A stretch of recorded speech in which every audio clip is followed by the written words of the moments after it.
Important information and disclosure. TDW Trader Live seminar presentation is for educational purposes only. All trading ideas discussed by the instructor are for demonstration purposes only. Trading involves a substantial risk of loss and is not suitable for every investor. Past performance is not necessarily indicative of future results. Please read more at https://ttwtrader.com/disclaimer.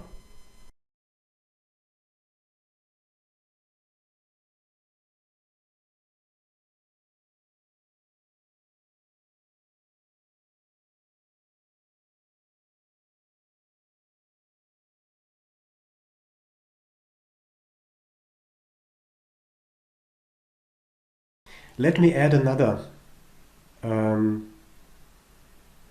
idea or thought to the limit order book. We haven't had discussed it yesterday, but it's quite important to know. The limit order book, as we seen it yesterday, has limitations. When you look at the limit order book, it's absolutely amazing what information you can get out of the limit order book.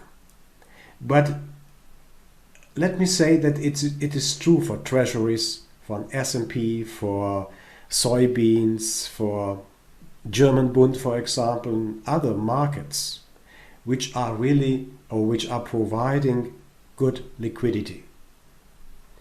By that I mean the limit order book has its limitations in extremely thin markets. Let's have a look at oil, for example. Let me see what I have it here. No, I haven't recorded it. As well in stock markets, a limit order book is also absolutely helpful if you are trading stocks, Apple, Microsoft, and other shares. But when you look at the oil, for example, it's getting a little bit more difficult to understand and to read the limit order book. I have some recordings, or we will see some recordings, and the limitation of the limit order book is the thinner the market,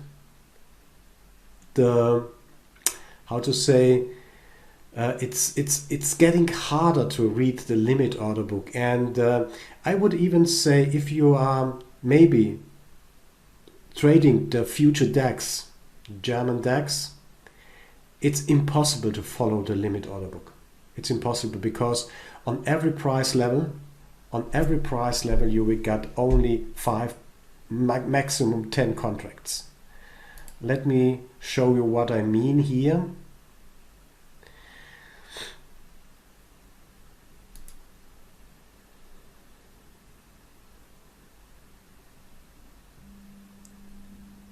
Come on. Look here, this is the oil future, and I have described something what to trade. So from my experience, you see on every price level we have 40, 50, 80, 100. It's a lot of 120, 150 maybe. It's the highest number in oil, maybe 200 contracts at a price level. So if you look at an FDAX, then you see this picture here. And we are talking about 4, 2, 3, 5, maybe 10, 15 contracts on a price level at FDAX. It's simply impossible in this case to watch the limit order book. It even doesn't make sense. So the professionals and the institutions are trading the DAX via options, for example, but it's impossible to trade it on the order book. It's so fast that you can't follow them. And look at the 6E, the euro US dollar. You have a similar picture here. So the market is relatively thin. You see we are trading 40, 50, maybe 70, 80 contracts pro price level on price level here. That means it is possible, but it's absolutely hard to follow on some not some days, but every day session, the limit order book alone. So if you want to trade the euro US dollar with a jigsaw trader, for example, it is really hard to follow. So there's one guy who sells 100 and more contracts. It goes so fast down or so fast up, it's impossible to see that. But watch at the 10-year note, for example. We are dealing here with 4,000 thousands of contracts per price level here. So if you look at what's this? This is the 30-year bond. Look here. We are dealing with 500, 600, 700 contracts per price level. If we are looking at the S, like today, we are trading in normal times, we are trading 400 and 500 contracts per price level. This gives us the time. This gives us, the German Bund, of course, as well. This gives us the time to really see what is happening here. Because you remember yesterday, the matching algorithm has a certain logic. First in, first out. Like in our game, we have time. It needs time. So when Angelic bought 4 and then Bart came in and bought 10 and George bought another 8, I have to manage it manually yesterday, of course. But it doesn't matter. It takes time to update the limit part here. It takes simply time to update it. So I have to manage all those participants here, and I must update this price ladder or the limit part of the price of the dome here, and it takes time. Please keep in mind that the limit order book is an excellent tool, and it satisfies our left part of the brain because it contains all the logic here, how market works. But it is harder to read a limit order book in absolute thin markets. If you want to trade with a limit order book, look for good liquid markets. It is much harder. Yes, let's say my experience in oil is not the best. So I don't like oil because it's sometimes so crazy. I can't, from my point of view, I can't manage that. So it is getting much harder to trade oil with a limit order book than for example, here, the 10-year note. You see what is happening. You have all the time to understand what's really happening here. Is bigger liquidity going to be better for us and analyzing the markets with Bookmap? Yes, it is better because let me illustrate it with the left and right brain. We have, let me show that here. We have this numerical part. So this is the limit order book. We see exactly what is happening. Although we have an relatively thin ES these days. So we are not trading 400 and 500 contracts per price level. But it satisfied our logical thinking if we are accustomed to. And secondly, we see in the visualization part here, and we will go through it in depth, how these numbers are depicted here in this part. In this part of this presentation platform. Bigger liquidity is better, but if you want to, now I don't have an example right now here, but if you want to trade CL, for example, or NQ, then it's good to know what is happening here. But it will be It will be, and it is much harder to follow the numbers here. It jumps, you can imagine, if something happens here, it jumps 10 price levels up and then immediately 10 price levels down. I would like to add another point we haven't discussed yesterday, but it is extremely important for you maybe to, not to discuss with me or with us, it is your personal decision, but you should think about what is the best instrument for myself. Every one of us is a wonderful individual.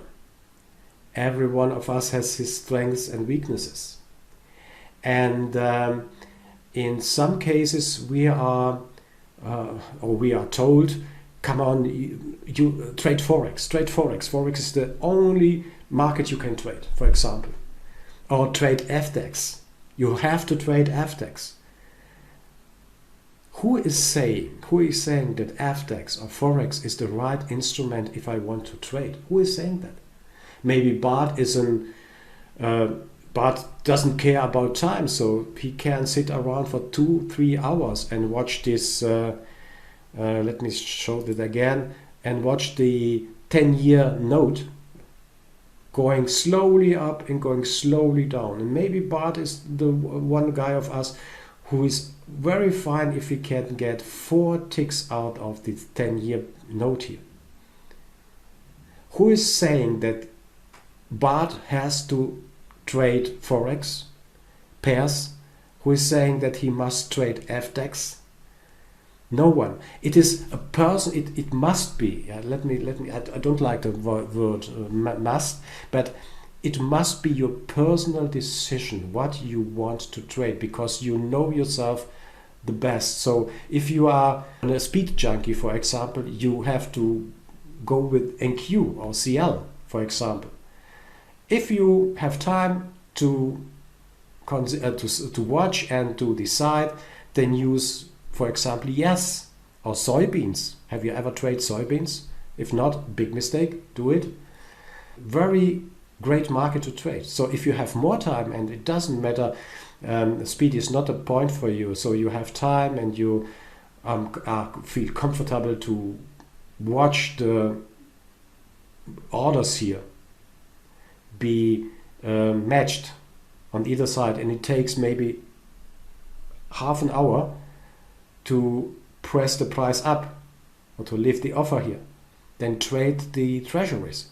Treasuries, by the way, are the best instruments you can trade, because you get every time a fill, you have no slippage, and the future contracts, the commissions and turnarounds are cheaper than trading yes, YM, NQ or similar. This is what wrote in the chat. Bigger liquidity going to be better for us in analyzing the markets with Bookmap. You will see other techniques who allows you also to trade oil and NQ. We will come to these techniques. But you will for sure miss this part here. Not miss, you should have it on your chart, of course. But it doesn't give you the time. It doesn't give you the time to reconsider. Oh, like you remember yesterday, we had 1,000 contracts and the price didn't drop further down. It's nearly impossible to see that. If you're trading oil, you have to look for 100 to 150 and 200 contracts, and at that level, what happens at that level? Question: FDAX is a very thin market and is moving like crazy, but is it possible to trade it with Bookmap? Theoretically, yes. But we will have the following discussion on liquidity. Main point is, when is liquidity reliable? And by the way, liquidity is, you see liquidity here. We will go through this example after the liquidity section. You see liquidity here. But when I can't do that here. But when I zoom in or when I zoom out, all this becomes relative, because now the liquidity at 25.75 pops up here. But if you yes, zoom out, then this liquidity disappears because this liquidity is higher than this one. I would not recommend trading FDAX. If you are an option trader, then of course you should use options to trade FDAX. You can trade a German Bund, as shown here. Let me see where it is. Here, for example, it's the same behavior like, let me say, yes. Or try other products.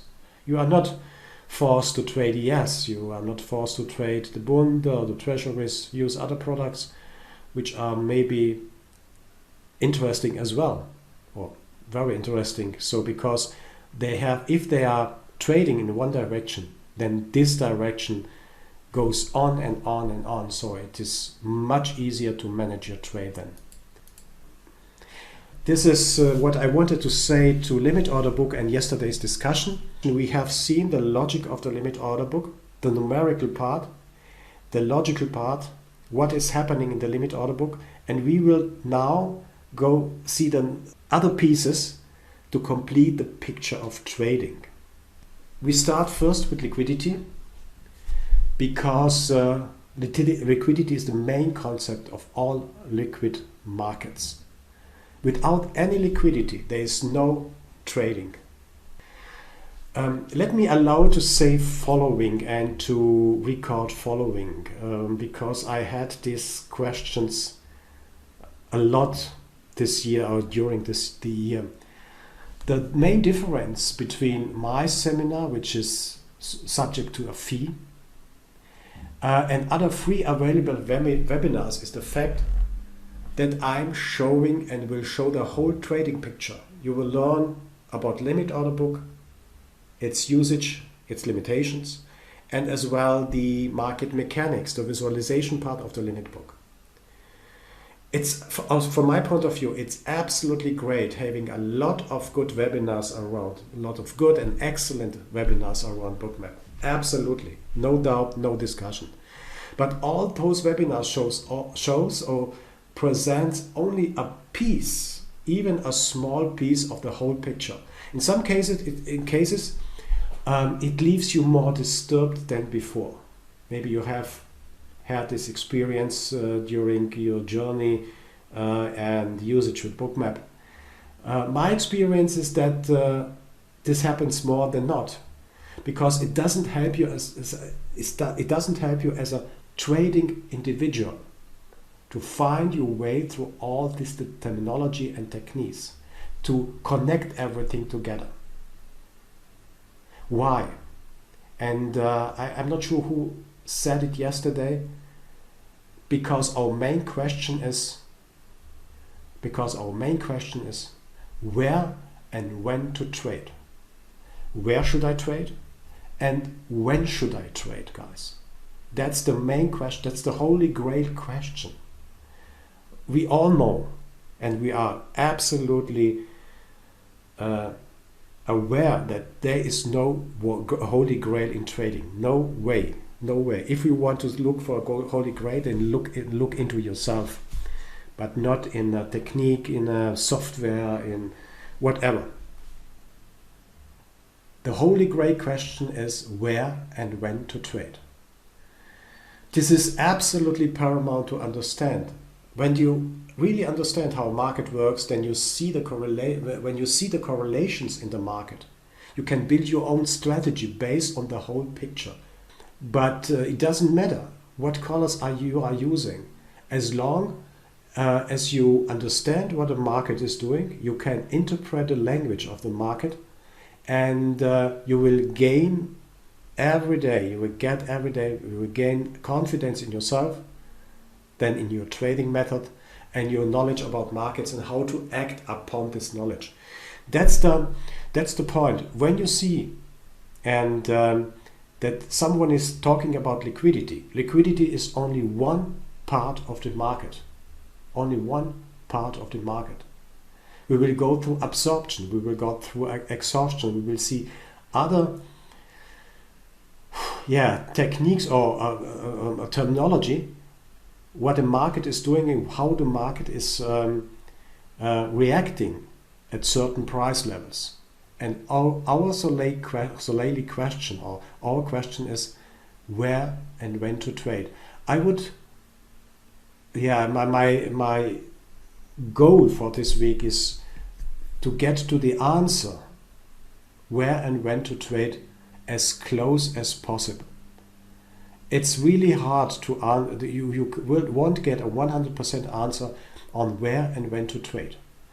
But yesterday we saw in this example, in the replay, that the knowledge of limit order book and its behavior, its mechanic, is extremely helpful to understand where the market stops. And when you recognize where the market stops or where it wants to reverse, and why is that, and why happens that at this certain price level, then you can answer for this certain moment.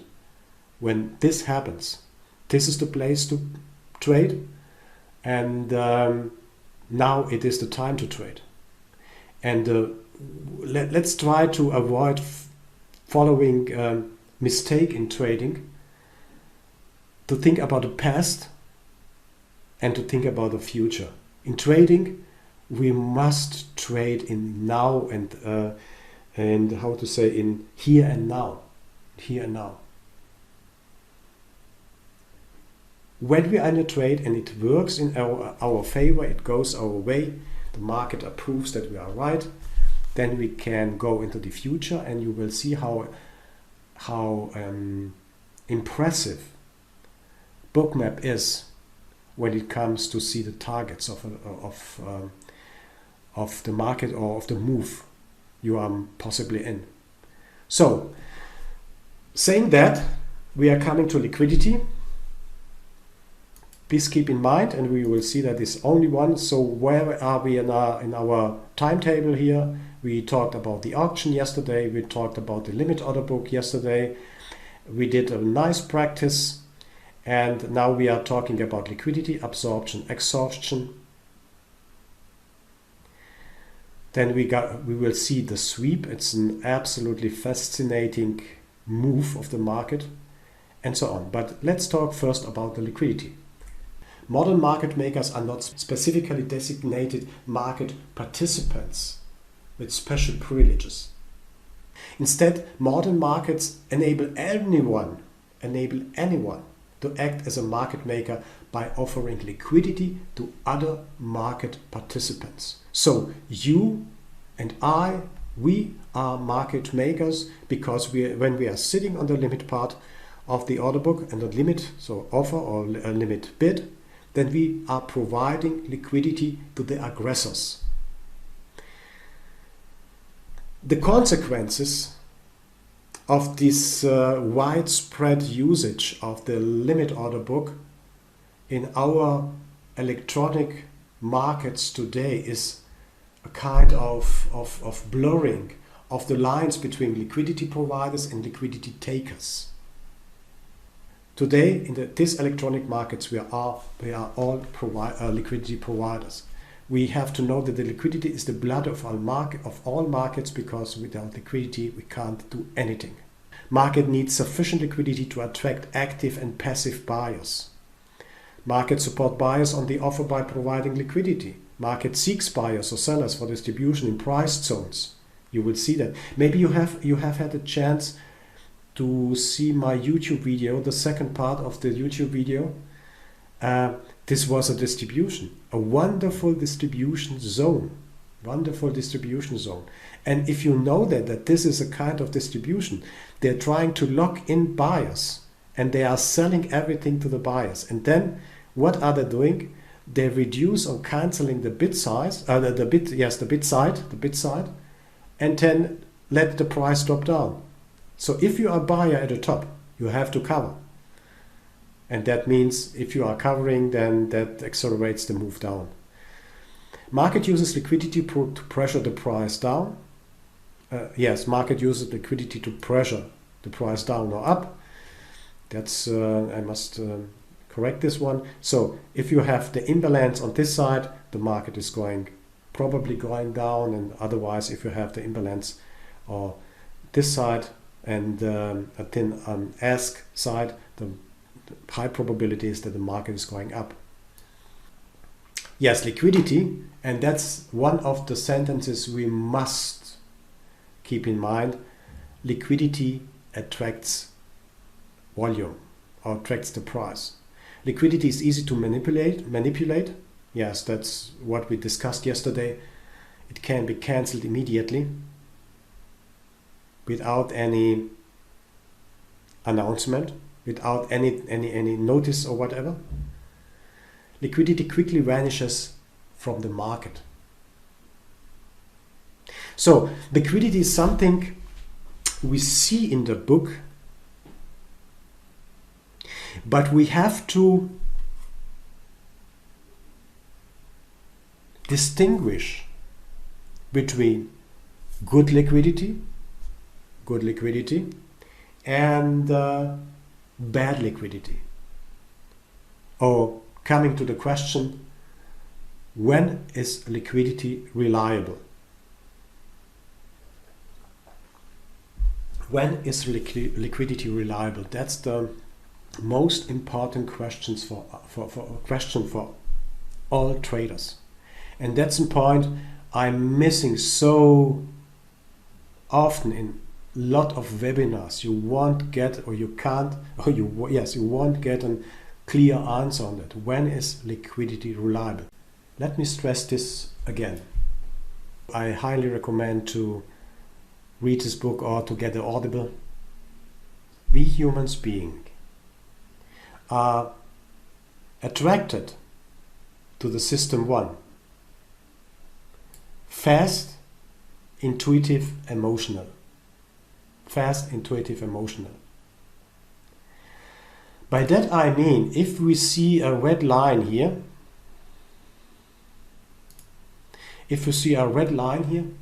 then we want that the price goes towards this line and then drops back immediately.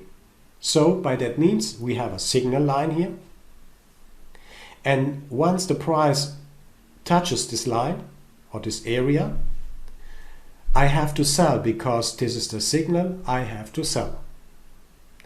This is what Kahneman describes here. This is the system 1 in us and every human being. There's no. It's not about trading here, but it's also about investing. It has nothing to do with trading. But from my experience this year, people are looking for fast, intuitive, and emotional systems. So let me show where to trade. Yes, that's great. This is a red line, so I have to sell. And what happens then? Mostly, this is either cancelled or the price goes immediately through these red lines here.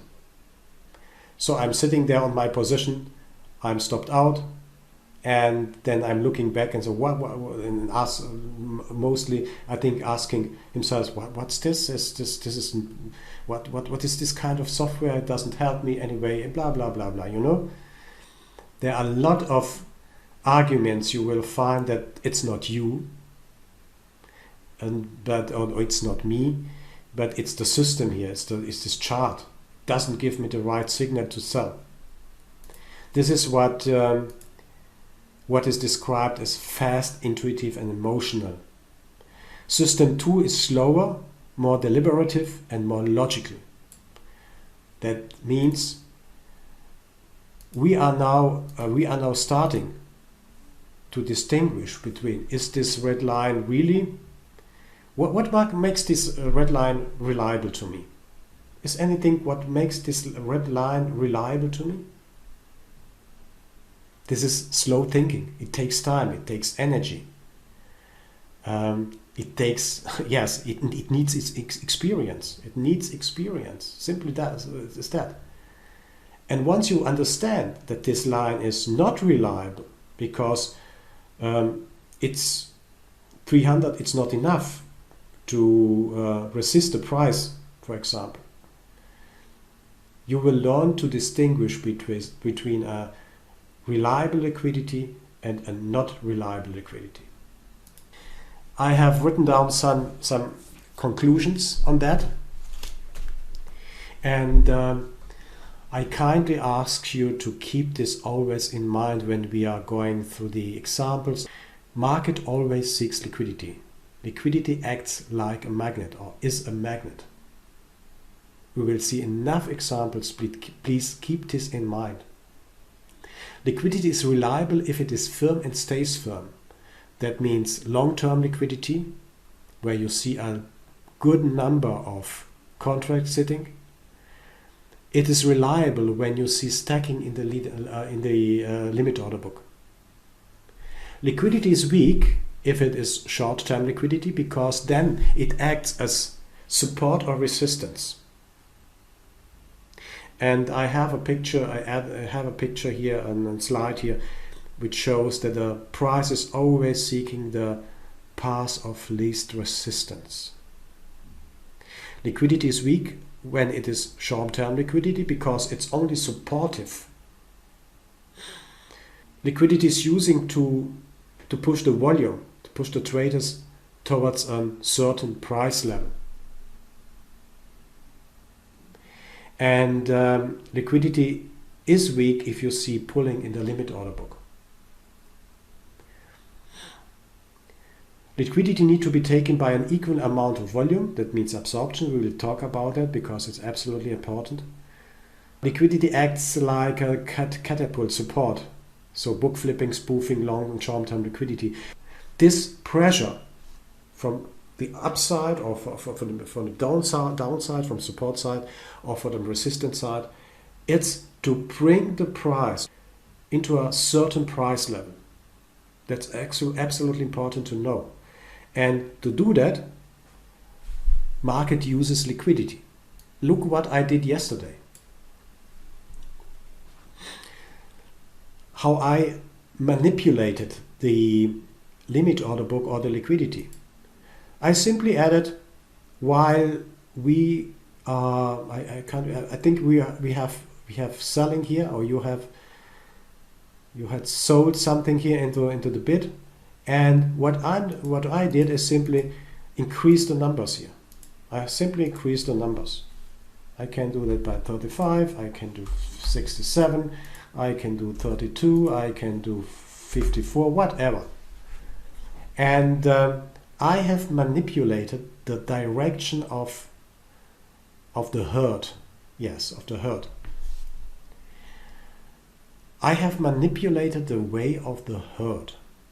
That means I wanted the herd, this is the coral, maybe this 80-90 area is the coral.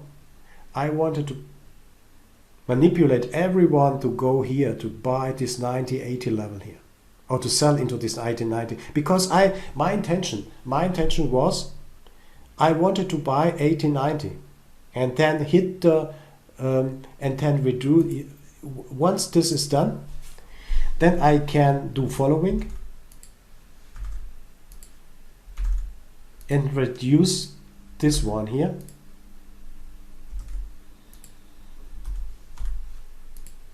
This side, the offer side, and you see what is happening very easily. Now I'm in the position because I'm holding my contracts. I bought it with 80-90, and my intention is I would like to sell it at 140 or whatever price here. That's my intention. And in order to get this, achieve this, I need to bring the price in a certain price level. It is calling accumulation. It is calling accumulation. This is the term for accumulation. I want to accumulate my positions here and buy everything what I can get at 80-90. And then when I have done my business, so when my inventories are full, so I've bought everything I've got, then I'm closing the door here. This is the coral. I'm closing the coral door here, the gate, not the door but the gate. and then open the gate to the other side here. So it's much easier for the participants. They can't sell anything because there is no more, and they are trying to press the price up. So when liquidity disappears, lack of liquidity sit on hands, you will see a black hole, yes, black space around the price when there is no single liquidity around. So let's talk about the last two foils of this presentation about the liquidity and the conclusions. Do you have some questions about that?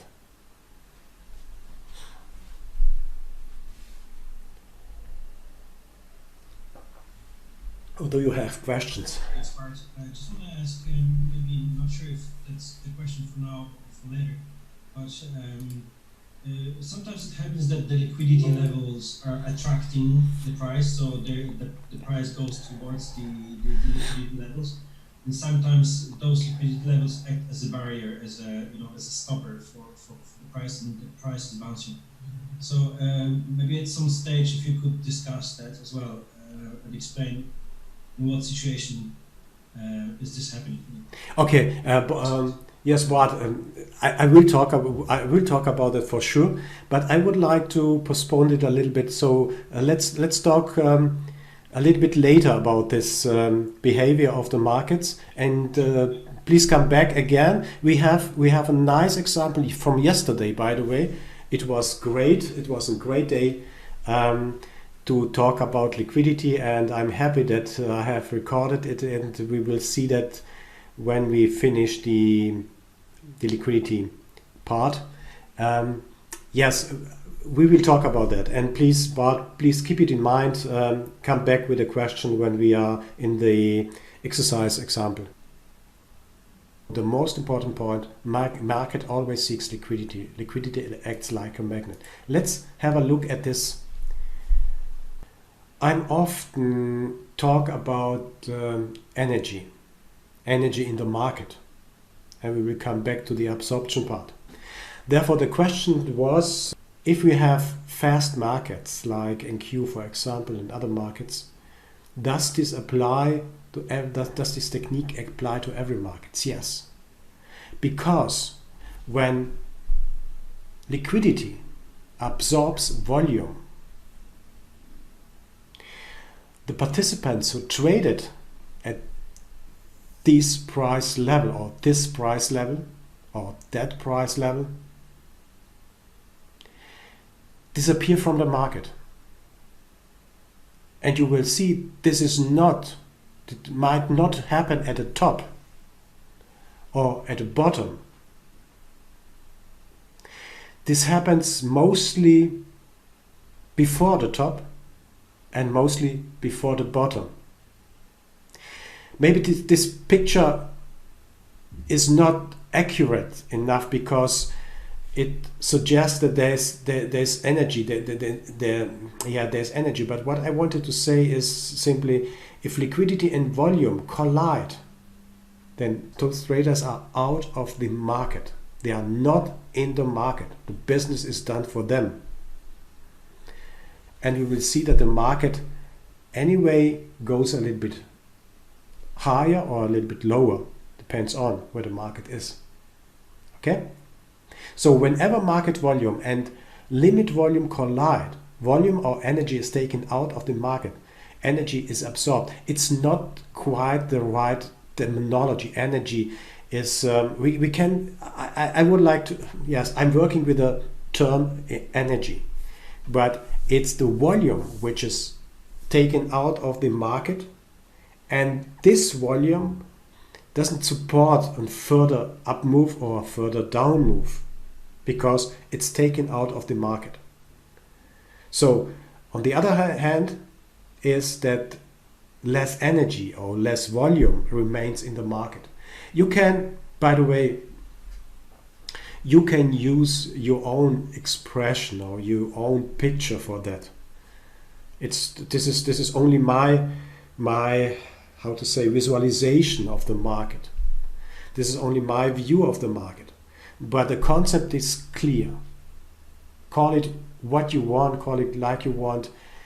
When volume disappears out of market because volume hits liquidity, and liquidity sits there on the limit side of the book and consumes every part of the volume, then the idea behind is that there's less volume in the market at that moment, and that means in normal times, in normal trading, then there is less energy to move the price up or to bring the price down. Let's go back to our example. Excel. Look here. When we got given that this is traded, you see that we have liquidity here and 45 contracts hit the bid here. Okay, that means these people are done and the market is trading here at the 90. Now, given this is a very small market, it's a bazaar, and one bought every orange or apples or whatever here, and no one is interested to buy more in this case, because there is no party in this market who has the power to break this 34 down. Maybe there are still 12 who are trying to get that at that price. But if this dries out, then the price will stop and maybe buyers coming back and buying or lifting the offer here. That's the point with when volume disappears out of market. So this is another a little bit exaggerated picture here. As said, use your own fantasy. Use your own fantasy to get this picture into your head, to understand that this is liquidity, and when volume hits liquidity, it comes to an absorption, and all this power disappears out of market. I'm not saying that it is not coming back, but when we see this huge absorption at certain levels, it can happen one time, and it can happen 2, 3, 4 times before the market dries out. So, but keep in mind that one of the most important part in our consideration about the market and discussion here is liquidity, volume, and absorption. We will come back to this very, very soon. So let's see some examples here. Because you see that the limit order book allow traders to either provide firm trading opportunities to the rest of the market. As we said, this is liquidity provision here, or to accept such trading opportunities, liquidity taking, and that's what happens. So we have liquidity here most of the time. Or not most of the time. When we see long-term liquidity, we will talk about this terminology here. Then we will see a lot of traders sitting here. Maybe this is an institution. This is one big trader who wants to be hit here. And watch here. What is happening here? You see these huge dots here. So let's only speak the visualization of the market for itself. You see there's large volume cluster, there's large volume traded at those levels, and then it comes back, but with low volume, extremely low volume. This business for this guy or this institution or whoever it is not done yet, because maybe either he is protecting this level or he wants to be hit. He wants to close his positions here. So mind the big bubbles or the big dots, because they are indication that something big is happening in the market. Okay. Liquidity. It's quite easy. I think everyone understands what is red or yellow lines. It depends on what are you choosing here is. But look here, and this is absolutely important. This is absolutely important. You know, it's easy to talk about liquidity. There's a red line and the price goes towards this line and liquidity attracts price and blah, blah, blah, and so on. But have you ever thought about that liquidity can vanish, and that this is an absolutely important indicator for you, for us? You know why? Can you answer why is this an important indicator here? Stand aside. Yes. Why? Because price could go against you very quickly since there's no liquidity. Yes. You see, there's nothing. This is the space around our planet. There's nothing. Nothing who can or would support you or whatever happens. There's nothing. Keep your hands off. But when you see it on the candle chart, you can't see that simply on the candle chart. It's not possible. But when you see that, it can happen because you are not aware that someone is tweeting. You know, it's common these days that Mr. Trump is tweeting, and this can change the market in either direction here.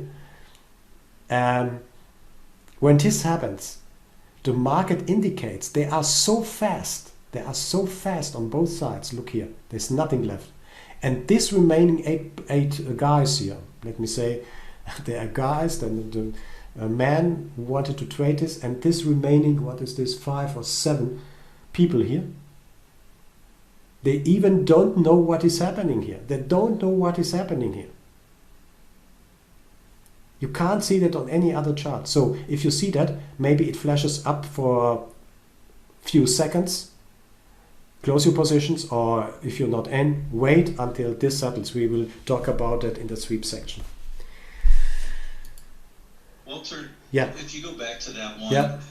Can you have an inference on the chart of, if you notice where the liquidity goes away and you look that the price, the liquidity stays in the market up there on the top side at 52.50 roughly, and on the bottom side at 51.80, roughly 51.82. Can you infer that this is a value area and that those are buying and selling areas? You mean this one here? Time? You are talking about this areas. If this is a buying, if this is that would be a sell, and then down there that would be a buy. Yeah, that's really hard to judge. So in this picture, I wouldn't like to say that, because it's only a snapshot. We will see in our examples how you can better judge whether this is a support area or a buying area or selling area. In this picture, I don't know. This is relatively, look, this is extremely thin here in comparison, because everything on this chart depends on the zoom factor. So this is now, what is this? This is orange here, and this is light yellow here. You can't say that this is going to be a resistance area and this is a support area, for example.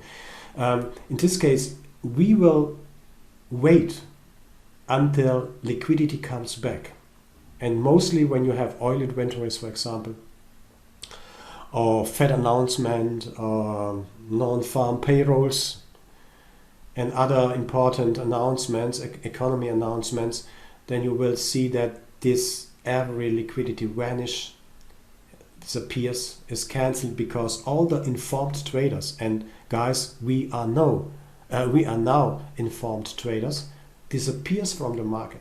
They know what is happening. They know there are news coming in.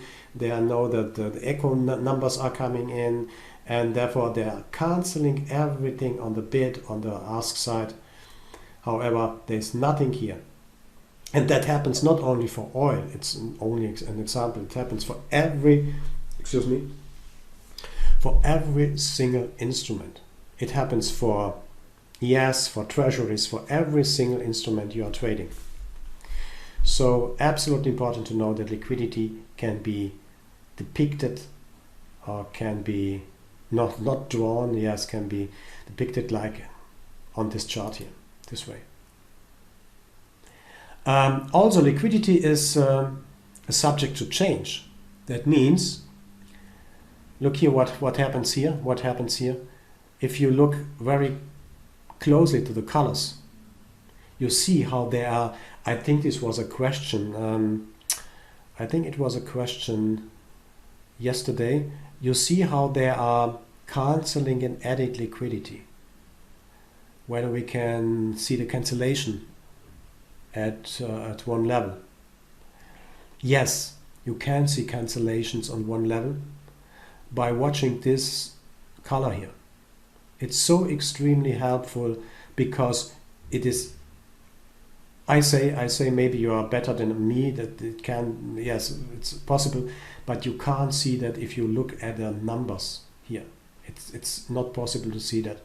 So it's easier to watch this red band here. It's dark red, darker red, light red. Someone hits this 23 even, then it becomes dark red, and so on. So what I wanted to say with that is that the liquidity remains firm, because these guys here are supporting this level 23. You see that in the numbers, in the limit order book, as well. You will see that on the chart. Now,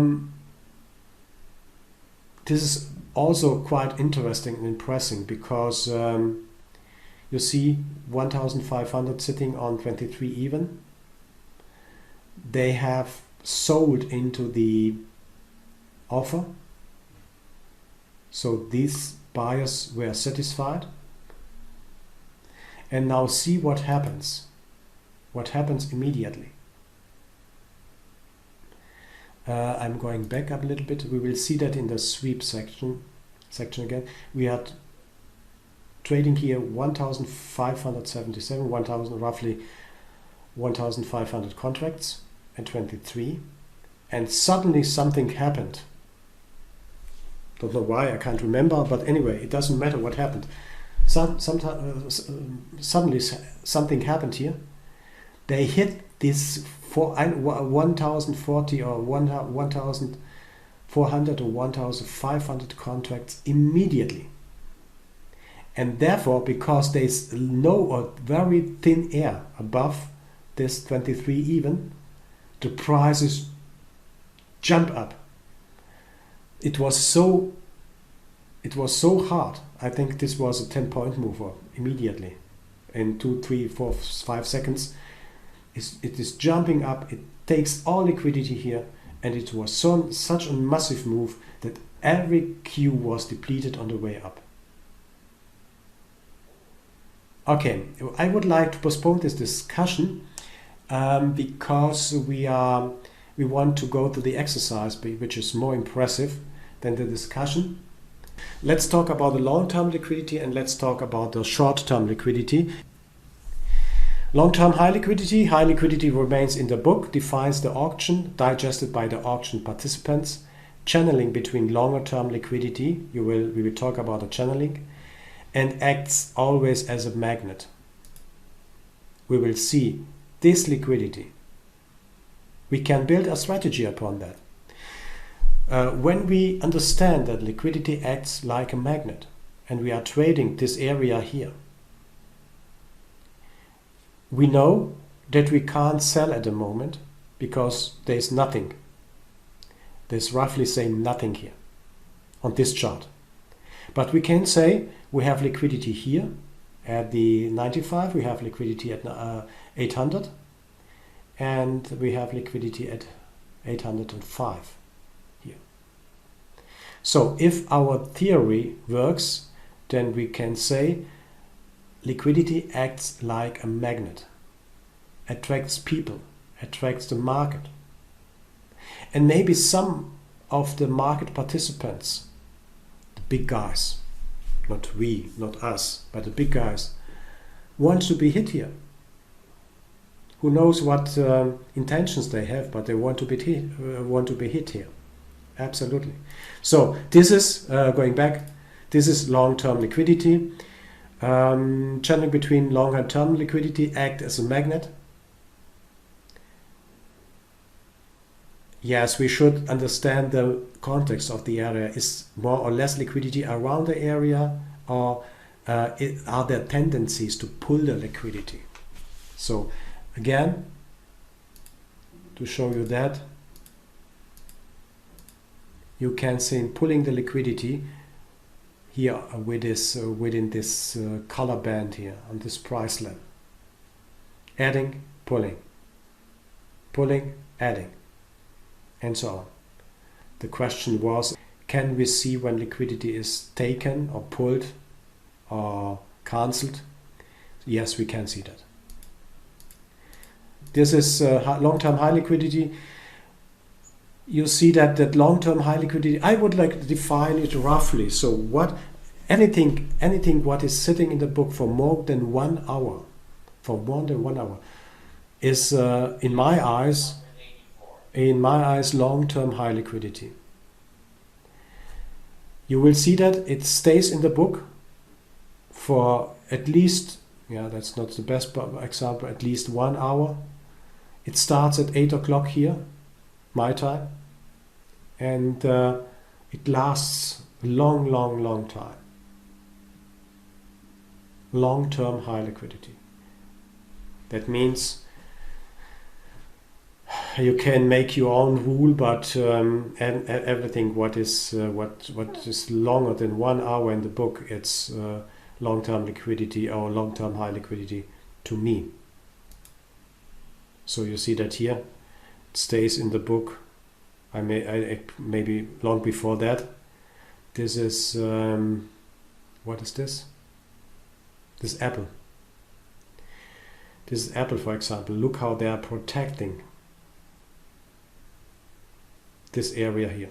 If you're trading stocks, you can also use this technique to understand what the market is doing here.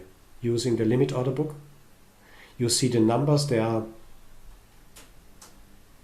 stacked, added 18,000, I think 80,700 shares on the 155 even level here. They were hit here, but it wasn't enough power, energy to break this floor, the support here. You find these examples in shares in Microsoft, Apple, Amazon, and so on and so on. Only a few points here to show you the ideas, what is really happening. At this specific day, they even didn't touch this liquidity at 70, 69, 75, 70 area here. And while this happened here, the liquidity starts to build up here. The liquidity starts to grow. Absolutely important, interesting to see. And that's what when I have time to tweet something, then I'm writing business is done. You'll see how impressive this is. This is intention. That's not coincidence. This is intentional. Why? Because they have cancelled everything. And the bad point is they are cancelling that 5 minutes later, after this event here.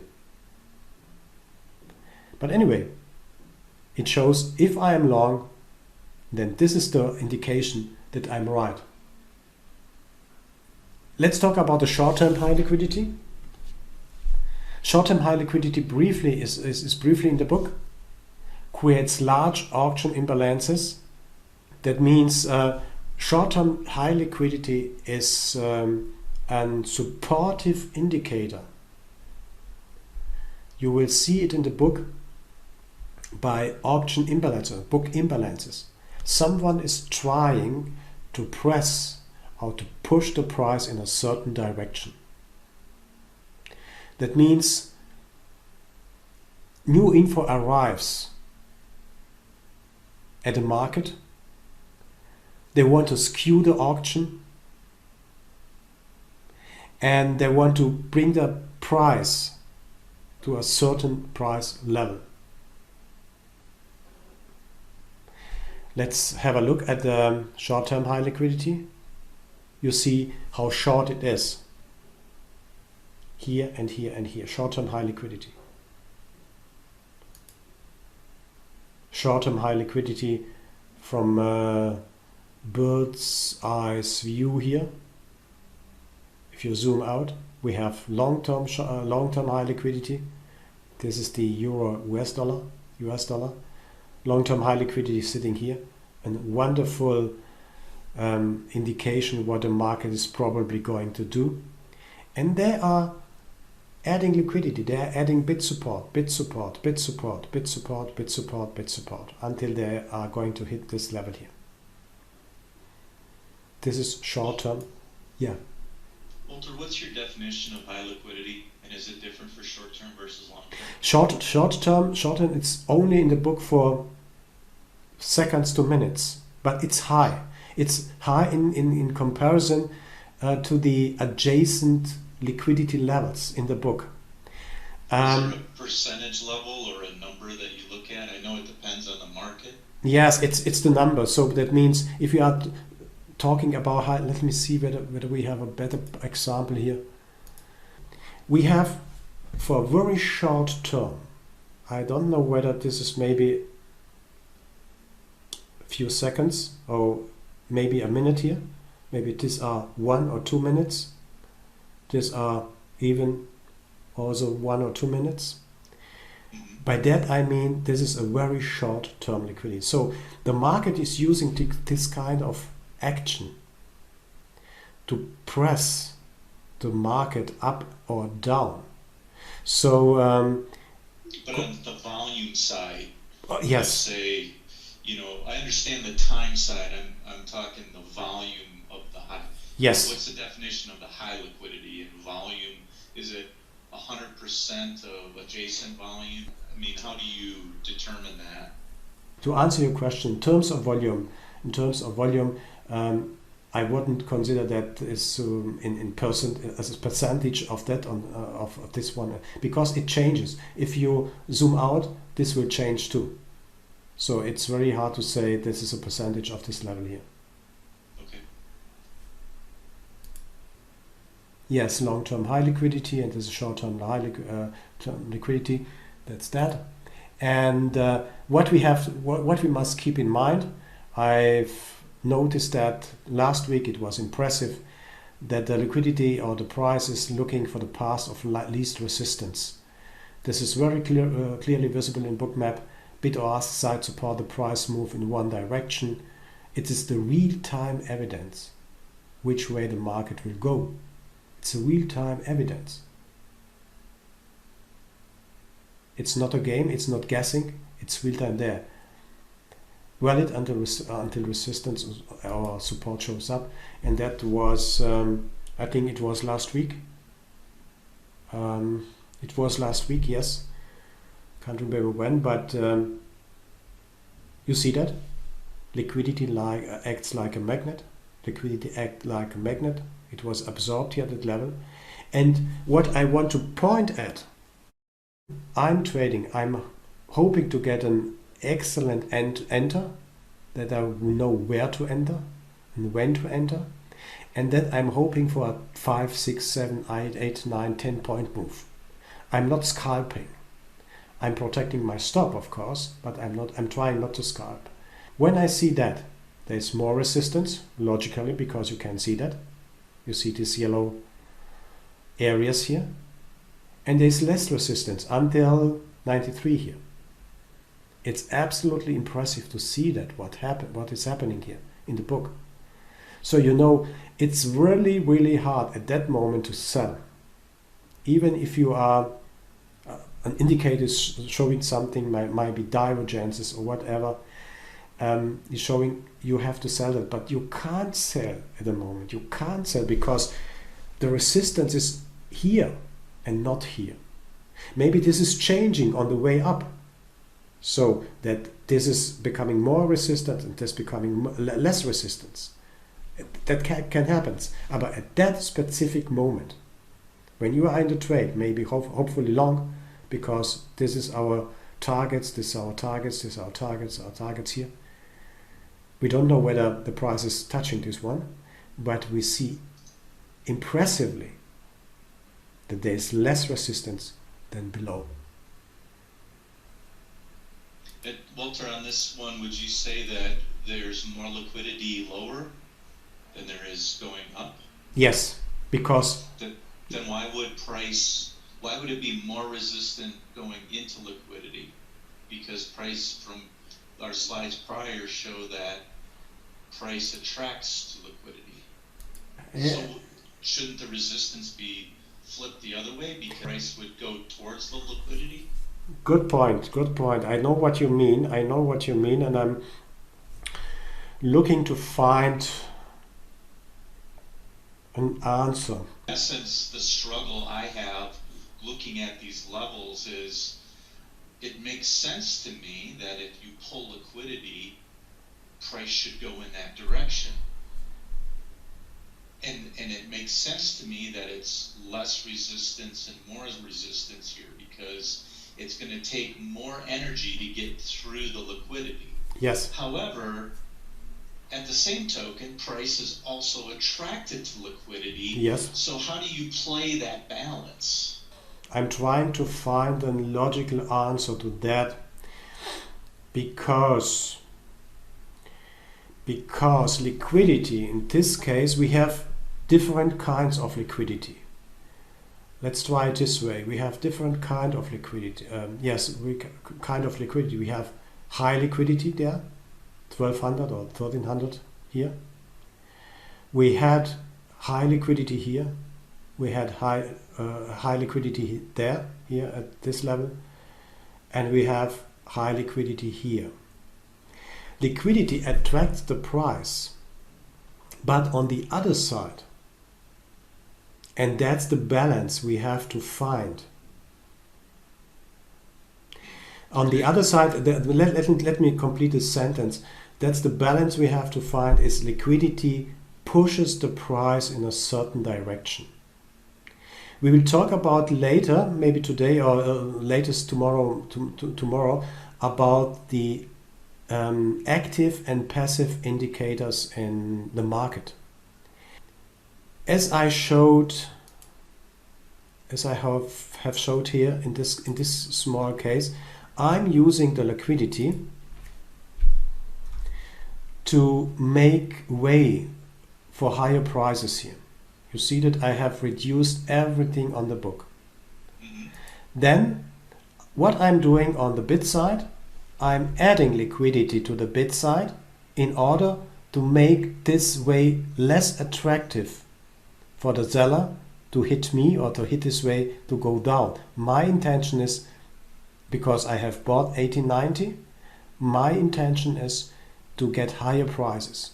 So if I'm in the position to play with those orders here around, then I can cancel everything on that, on the offer side, add to the bid side, and that indicates I have less resistance here than here. Let's given this is done here, then I'm trading this one. Let's given that I want to push it anyway a little bit higher. So what I'm doing is I'm placing 23 at 100 and adding immediately, let me say, whatever, 45 on this level. So I'm playing to push the price further up, because let me make this example. I have 54 at 160. So my intention is I would like to have the price in this high long-term high liquidity. Let's assume this is the long-term high liquidity.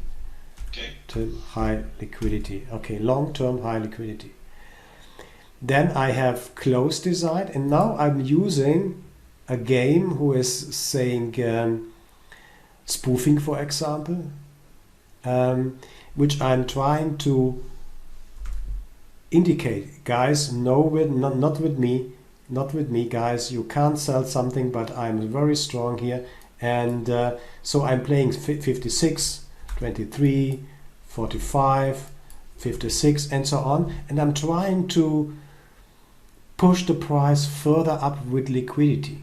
And that's exactly what you see here. You see that you see the time frame. We have long-lasting liquidity at 93, and we have an what is this, medium-lasting liquidity here around 85, as well, and at 83, and also here. And what they are trying now, in comparison, consider please the time. Time is extremely important. See here, this is, what is this, maybe 5 minutes. Let's say this is 5 minutes. Then the next liquidity comes up here. No one is interested to go against the crowd here. That means we have high term liquidity here, and they are supporting with liquidity to drive the market up into this direction. To answer your question best, that's the balance we have to understand in our trading. So it is not, I wouldn't say if I'm going towards this liquidity that I must go against this liquidity again. You will see that in spoofing. Spoofing is a technique, maybe you have seen it already on your charts, that they are trying, it looks like a stair effect. The stair here, then the next brick is coming up here, then the next brick and the next brick and so on. It looks like a stair. You can even see a stair effect here. Yeah. So that's the intention of the market, to bring the price further up, to support it. It doesn't mean that mean that they won't hit this area 83 again. But when you are long, when you get an entry here somewhere, and you are long, when you see you have this picture in front of you, then you know I'm right. The market proves me right that I'm in the long position, and I'm riding thing as long as I got an absorption at certain level, or maybe even if it hits this 93 level. I would say, as a rule of thumb, look where it's more red, where it's dark red. This is your orientation. Anything what is dark red is your orientation, or our orientation.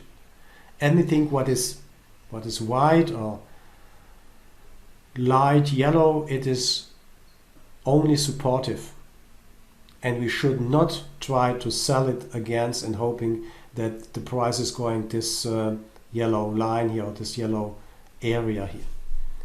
So maybe let me think about it. Maybe I have furthermore think about your question, because my answer would be, at the moment, look at dark red areas. If you have this chosen the dark red.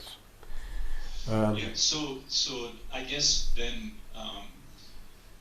the thing that I totally, it makes sense to me that price would want to go towards liquidity. It totally makes sense to me for large magnet areas, and it totally makes sense to me that there's less resistance going to one of those areas if there is no liquidity in between. So I guess I'm trying to arrange in my head, and maybe it'll make sense after we're done with everything, is in context, what is the hierarchy? And I think you're alluding to that area up at 93 is definitely a magnet. And based on the context of the stair-stepping and spoofing or pushing price up, and actually going through some of these resistance levels, like say at 83, and now they're pulling at 85, that it gives us clues to the general area of where we're going versus, and like anything, it's, it's not foolproof, it's not specific, but the context of the way you explain that gives me an idea of the hierarchy of what is important Good point. and what's not. Good point. I think it's a good point to think in hierarchies. So that means we have more volume at those dark red areas than in those yellow areas. And then if we are going to prioritize or give them priority, then I would like to say first priority are these dark red levels in this case. The second priorities are the orange levels, and the third priorities are the white and the yellow levels. This depends really on if you have chosen this color scheme here, yellow red. So it doesn't matter, but you have the dark yellow or whatever you are using. Answer your question also for other colleagues who are listening or who will listen maybe to this seminar, that we can sort the liquidity in different hierarchies. That means we can give them some priorities. The highest priority has this one, the dark with the highest volume. Then we have the second one, the orange one, which is mid-term volume, and the lowest is the yellow white. So we can make a structure of them, and that means when I'm looking at this picture, then I have my targets here, here, and here. As long nothing happens along or on the way up, it can happen that this flips around here, 88 for example, but we don't know that at the moment.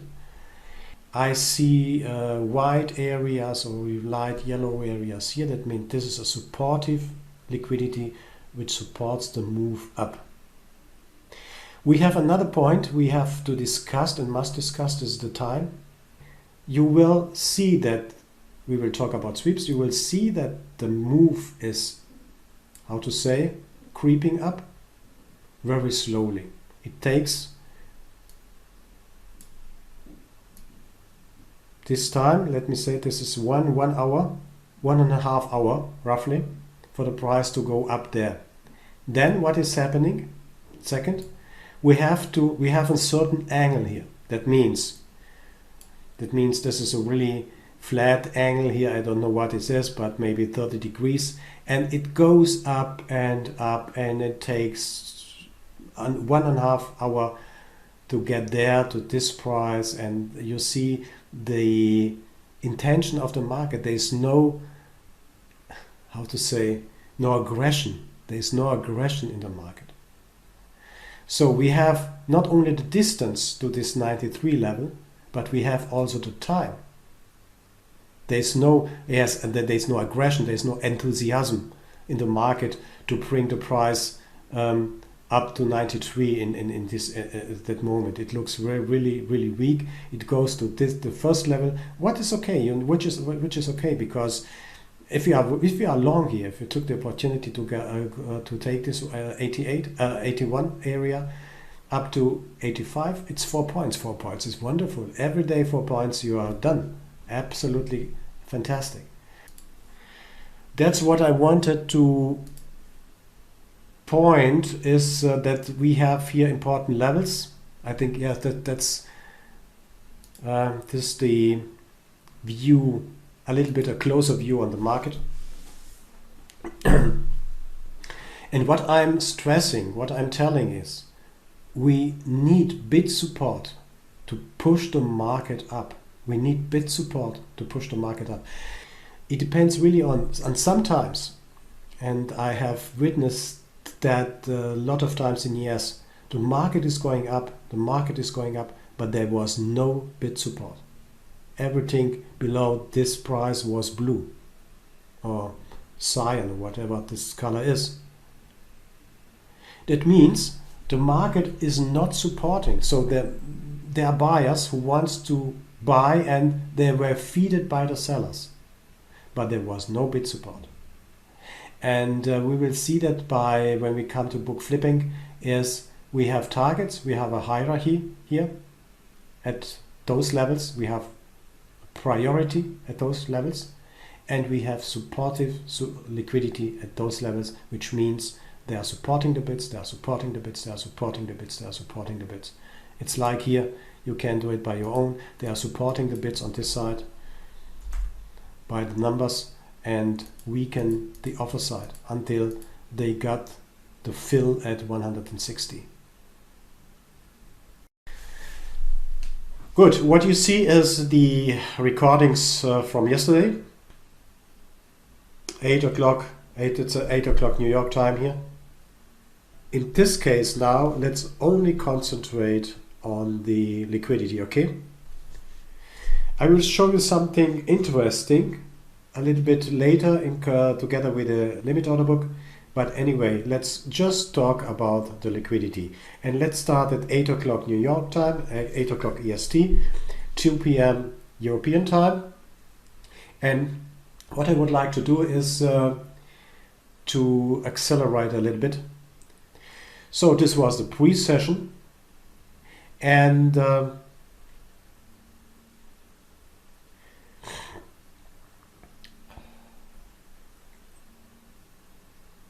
let's do it a little bit faster here.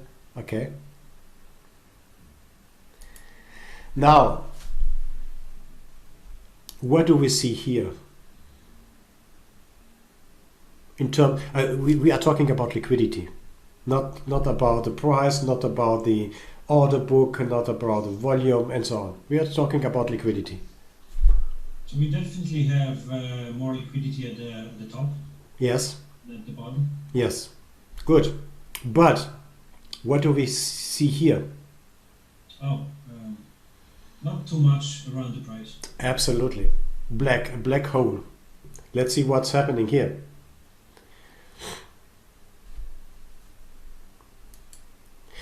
You see, without talking about the sweeps now, and please be patient, we will come to that this week for sure. So what we see first is when there's no liquidity around, and think about our last discussion before the break, that we have no resistance here. There's no resistance. That means there's no liquidity who is able or who is willing to catch this move down or to give support. That's an absolutely important part. When you see that, either you are lucky and you are in this move, then tighten your stops. But when it happens, it's so fast. There's no reaction time.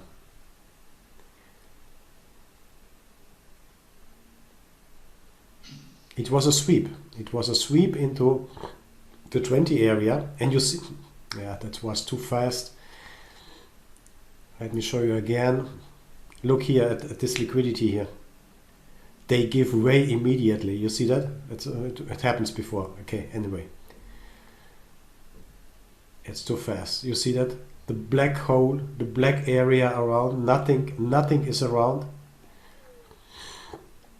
We will learn how to trade these moves. How to move with this, how to cope with these moves here.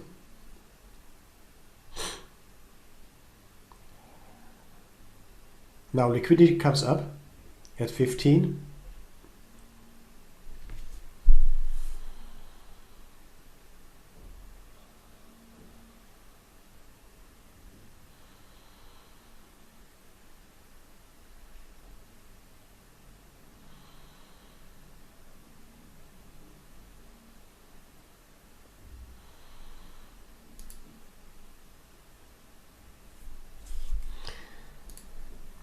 what is the difference between the price trading area here and the price trading area and the area here? What is the difference? Let me mark this one between this one and that one.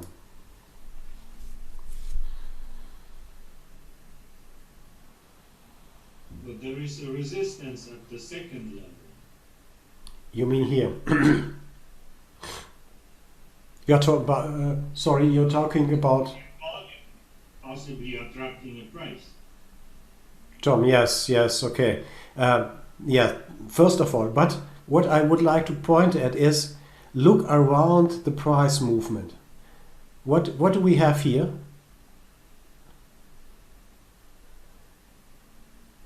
We see nothing. It's a black area here. You see that? There's no liquidity. They're illiquid reversals. Absolutely. There's nothing here. Look here. There's nothing. Everything can happen here. Everything can happen. But after a few minutes, liquidity is coming back. That means this sweep, this very hard move down, is finding a support here. So let's see what is happening. What happens next?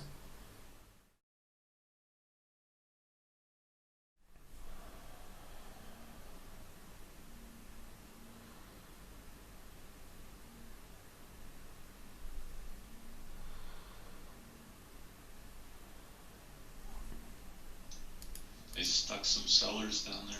Yeah, look here, 31.10. Liquidity is coming up here. It starts to add. They started to add at yes, 2:30 my time here. 1 hour before they open. That means 9:30 New York time, EST. So they are trying. They are stacking here. They are adding to these levels, and this move, which was in a free fall down here, the prices find a support here. You see, the point here is not how to trade or what to trade. That's not the question now. But I would like to point your focus, I want you to focus you on liquidity, simply only on liquidity, because in an area where the price is coming down, no one who is informed wants to trade this area. No one who is really sound and healthy wants to trade this price here. But after a while, few minutes, they're coming back. You see liquidity here, and you see liquidity rising here. So when we are back to the idea, excuse me, just a moment, please. Priority 1, priority 2, maybe also priority 2, but let's see what is happening in terms of liquidity here. Again, important, when we have announcements or tweets or you name it, liquidity disappears. It's extremely fast.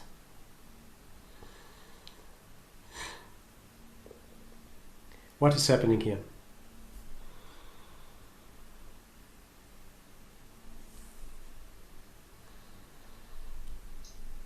They're following liquidity up behind the bids. Yes, it is. Look here. Just to it's similar like this one here.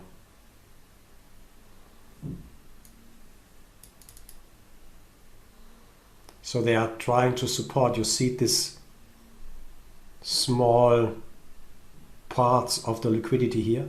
This small part of the liquidity here. I bet this is also going to be cancelled. Didn't go through these recordings.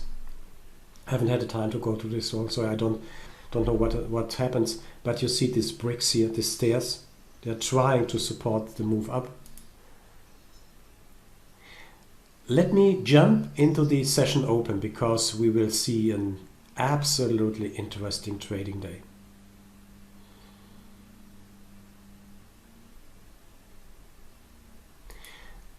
A little bit back. So please comment on those both areas here, 10 and 14. Why is this yellow? Why is this red? Why is this yellow? Why is this red? Why is this yellow? Why is this red? Because the volume is being added to this level, yes? This one is changing the color. It's been what? Sorry? Excuse me. The volume is being added to this level. So there is a more, the color indicates more volume. Yes, okay, yeah, okay. You can also say the volume was cancelled, the volume was added. Okay, yeah, you are right, absolutely. You see that. First of all, the volume is, now have a look what happens next, is added. We have 350 at 14.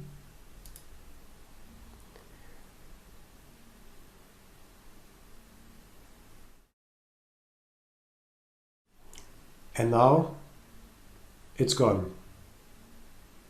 You see how they are playing with these levels, 14 even. Maybe they don't know, they don't know, they know more. Excuse me, they don't know more about this level. Maybe there's something going to happen. Look here how they are playing. This is the same one as when I would play here with these numbers here. Cancelling, adding, cancelling, adding, and so on. It's absolutely the same. You see that here. Now let's jump into the open.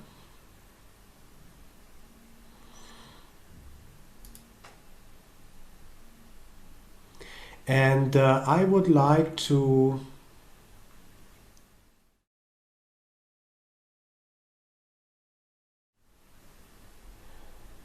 how can we call that here?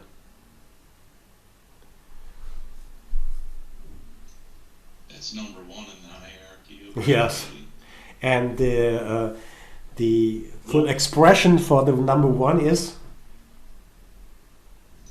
what's the terminology? How do we call it?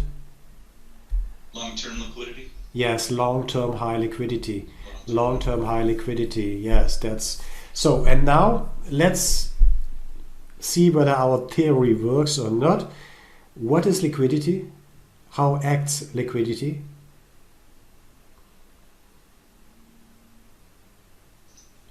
It's a magnet. Yes. And attracts the price. Well, I said it just basically acts as a magnet and attracts. Yes, absolutely. the price. So we don't know nothing about the market and what is going to happen right now in whatever 2 minutes. But we know following. This is a magnet area. This is an area of attraction because this attracts the traders to go towards 31.10. But because we are very short to the open, 2 minutes before the open, it's highly recommended to stay away and see what is happening at the open.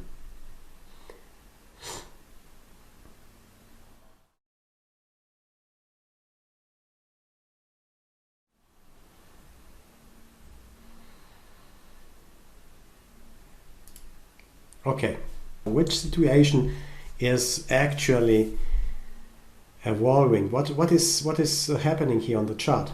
This is the first seconds. We are 20 seconds after the open. And please comment on this area as well, and please comment on this area here. What do you think? What is this? Let's say huge volume level sitting surrounded by basically a lighter volume. That means this is, to me, this will be a very significant level. Watch for, yes? This you are talking about this level here? Yes. Good. The red line, there is an orange line, and there you have two yellow lines, just like. And can you tell how many contracts are sitting on this 31.20 area? It's 1482. Yes. And you see this what is this vertical line here, this this indicator here, this is the large lot tracker. That means you can adjust it in your bookmap settings. We will come to that on Friday. And it measures, or it's an estimate, that a huge part of this 1482 contracts maybe belong to one, I don't know, institution, something like that. So this is really a serious... Really serious about trading at this level. Yes, absolutely. But we are, you see, first of all, the first impression, or the first view, when we are coming to analyzing the market, and we will see that on Thursday, how to analyze the market and what to see in the market. But it was extremely, this is an extreme situation, because look here, they added exactly at the session start at 9:30 EST in New York, exactly on the second, they added 1,482 contracts at 2050 in this area. You see that? How important it is to watch liquidity? There was nothing before. So they stepped in the office, and exactly at the open, they placed 1,500 contracts at 2050. But what we do here, we have here what? Below?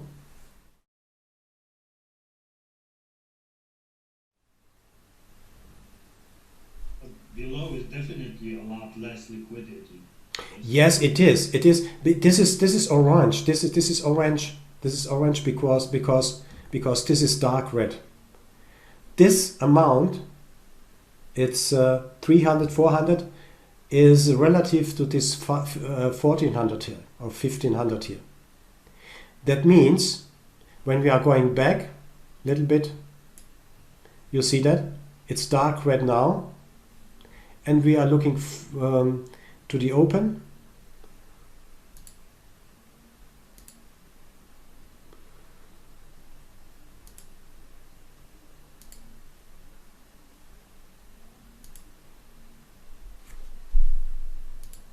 Now it becomes more brighter. It's not dark red, but it is orange in this case. So you see that this number is that there's still liquidity. And to use George measurement system, this is priority 1, and this is maybe, yeah, that's now hard to say. Maybe this is priority 1B or maybe priority 2. However you want to define your scale on that. But we have still, yes, we have still liquidity there. Okay. So what is the significance then, as soon as that liquidity came in, the liquidity between, say, 31.15 and 31.17, 31.17 and a half dried up? Does that give us a clue? Yes, of course, absolutely. If you're not, yes, absolutely, there's nothing. So we have two poles. That means we have a north pole here, and we have a south pole here. If to say it in a little bit in picture. So we are trading at the moment between 20, or the market is trading between 20 and 10, and all those positions are trying to attract the price. But at the moment, at a very early open, it's really hard to say what is happening, because they are clearing their inventories. It can happen. Everything can happen. So either the best choice is, from my point of view, to wait until the dust settles here, and we have a clear picture what's going on. Let's see how this evolves. You see liquidity is coming in. We still really don't know. At least I don't know. I would like to wait what happens. So you see liquidity, long-term liquidity, priority 1 liquidity, priority 2 liquidity, priority 2 liquidity.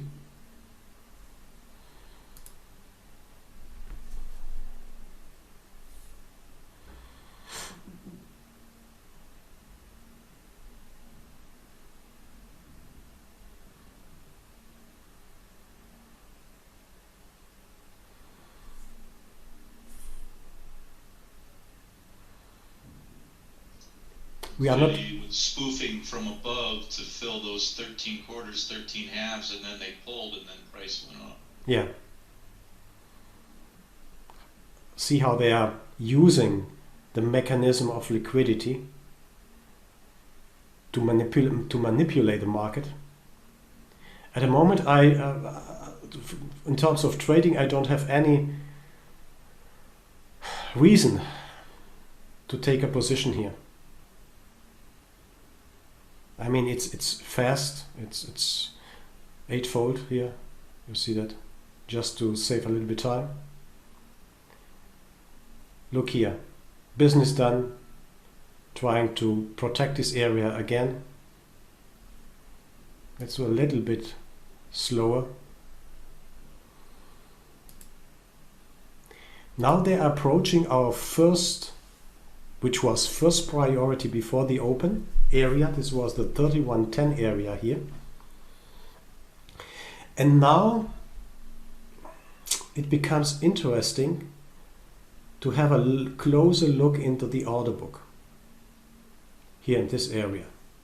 Let's do it, play it forward here, because our first impression, and that what we see when the market opens, someone is placing a huge amount of contracts at 120, 20 and a half here. And that means something, guys. That means something. That's not for fun here. There's no fun in this business. But we here have a long-term liquidity sitting since 1 hour, more than 1 hour at 10.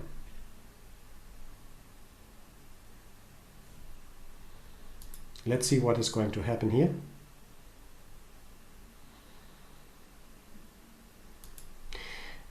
I would like to point your view again on the limit order book. When you want to trade with a limit order book, when you do it this way, then you see that the green bars, yes, are bigger than the red bars here. That means buying pressure. Buying pressure comes up here.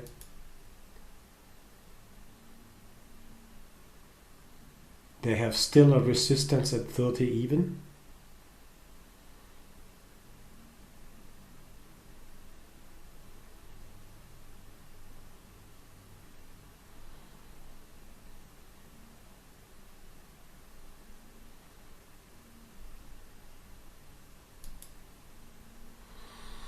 Okay, the question here is to buy or not to buy. Hey, Part, I wouldn't buy here. I would rather sell, if anything. Okay, good. I wouldn't buy here. You would not buy here, George, okay? Would you buy or would you not? To buy or not to buy? Yeah, I think that was Bart and Tom that both said they would not buy. I agree with them. I think that 13 quarters have to break before I would buy anything. Okay. Remember what we discussed yesterday here? Have a look at these numbers here.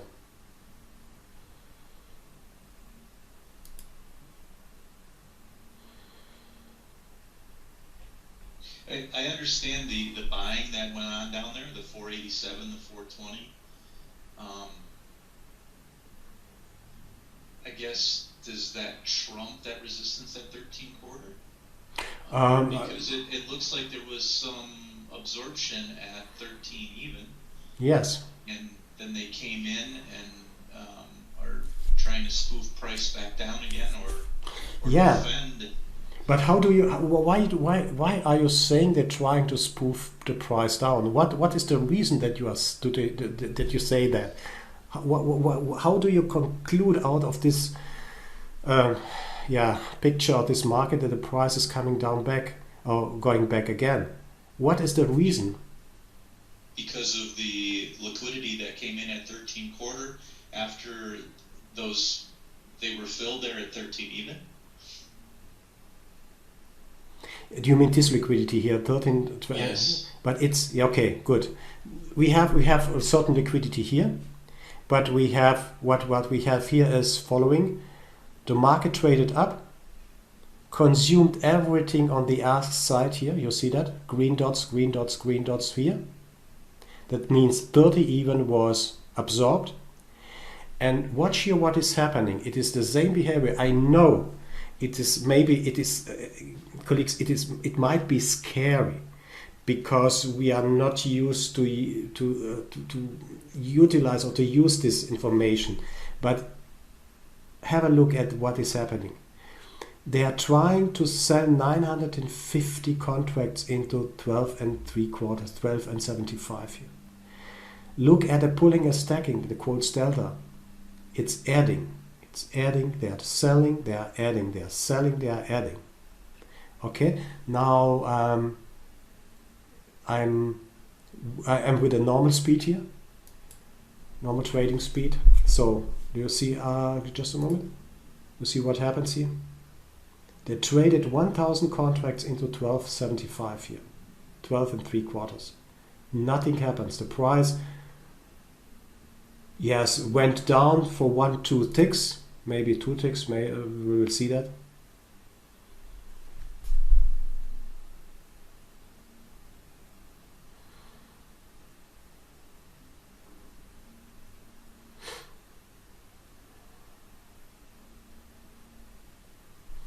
Still, the traded volume is indicated as 1,075.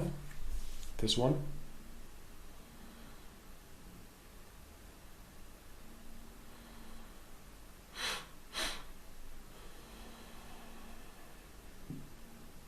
It's refreshing now.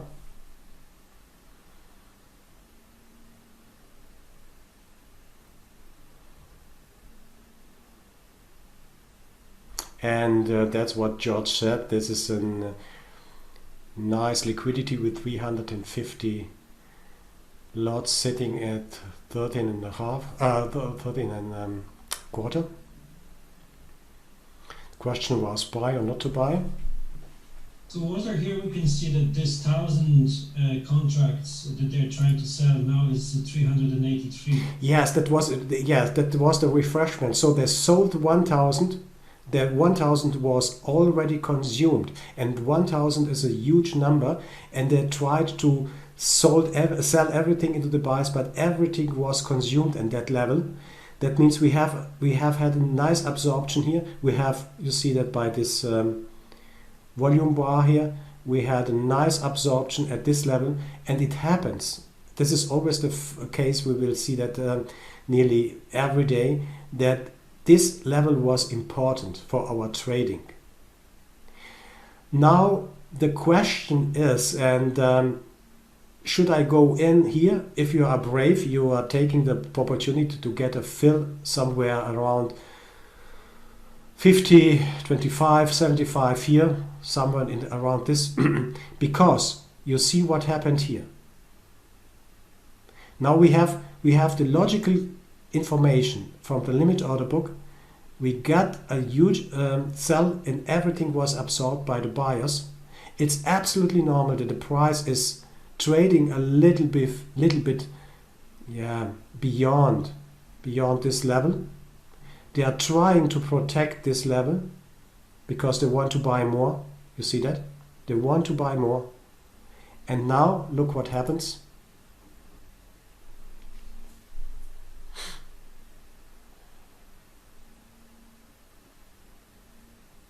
There are no sellers. No one want.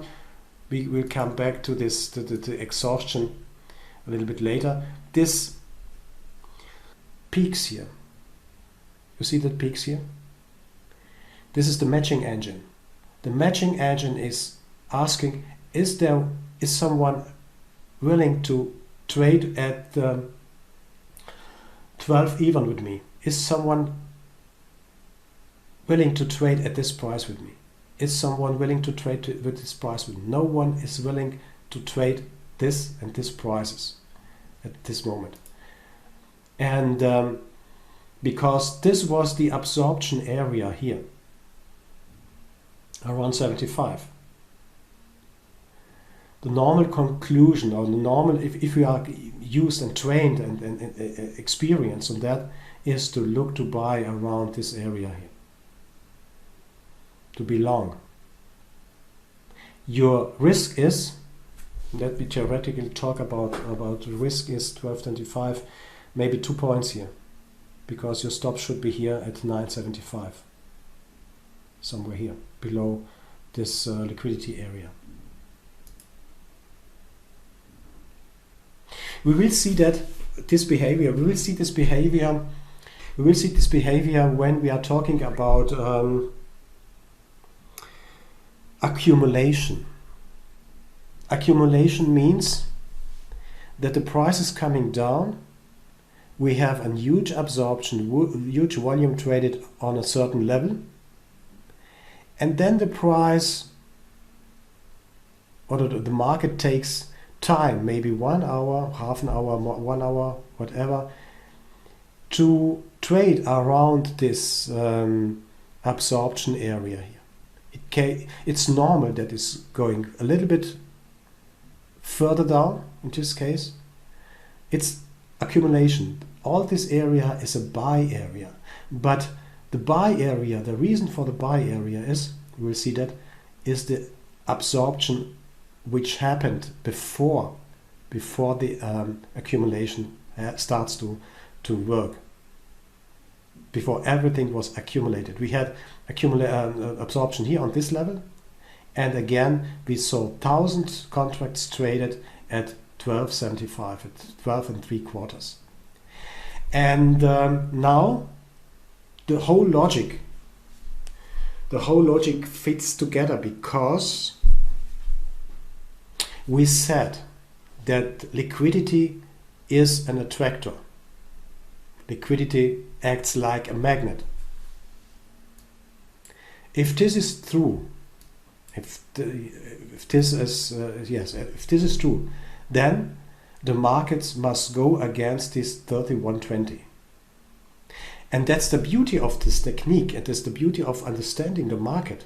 Because first of all, you will see when we're coming to absorption that this is an absolute important point, because liquidity eats every volume here on this level.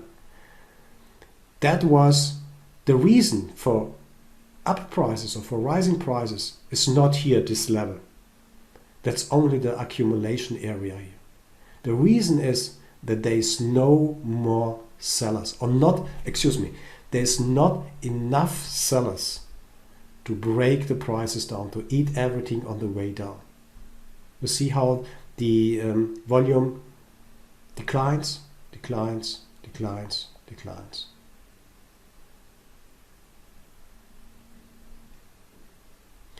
Again, I wanted to point that out. By the way, I have uploaded the file, so you can download it from the Dropbox and go through this example again when you have time. Have a look at the order book. Be confident that when we are trading more than 1,000, for example, it's valid. I'm talking about ES Mini. So I'm talking about ES Mini. In other instruments, you will have other numbers, as said. In thicker markets, you will need maybe 5,000. In oil, you will see maybe 100 and 150, maybe 200 traded. So it's absolutely different. But we are talking now about the ES Mini. And in this case, when you see 1,000, 1,500 traded on one level, price level here, then be alerted, be cautious. And given that we have seen what happened, what is our next target then?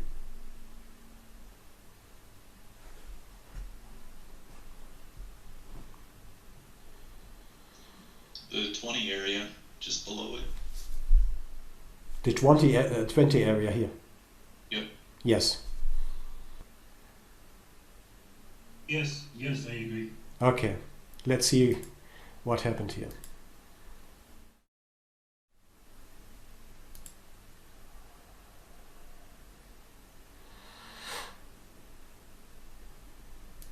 In terms of liquidity, what is this here?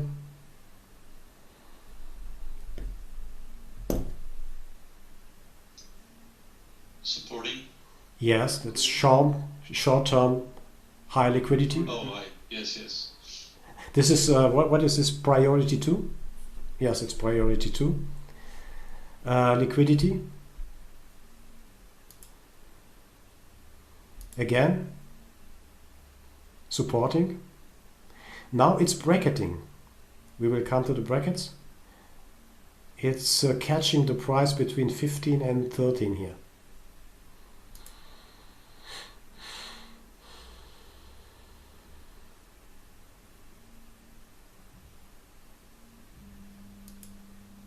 What is happening now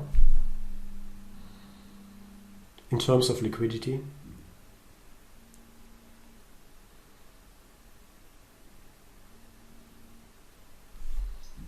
They're trying to push price down now. Yes.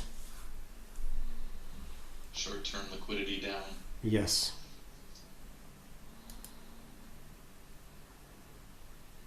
And have you seen that?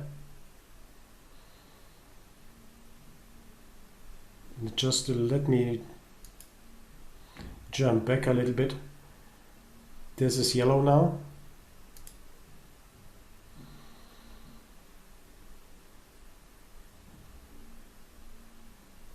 It's getting more and more orange and red.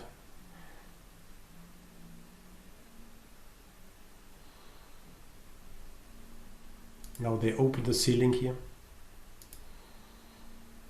Yeah, and I noticed that they also add a little bit more liquidity to that top Yeah.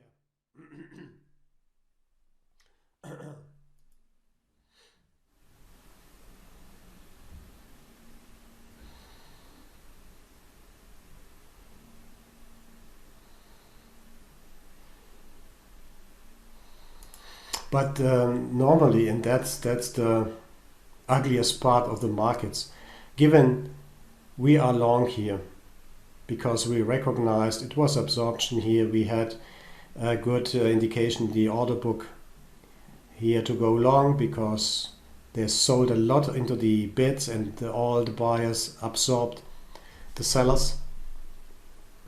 And now our hope is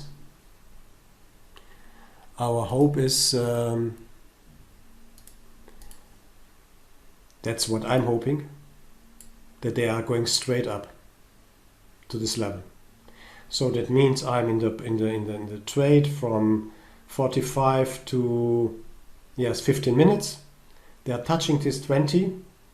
I'm cashing in 7-8 points. Close the PC, enjoy my life. That's my dream. But you see what is happening? They are trying to fool the people all the time.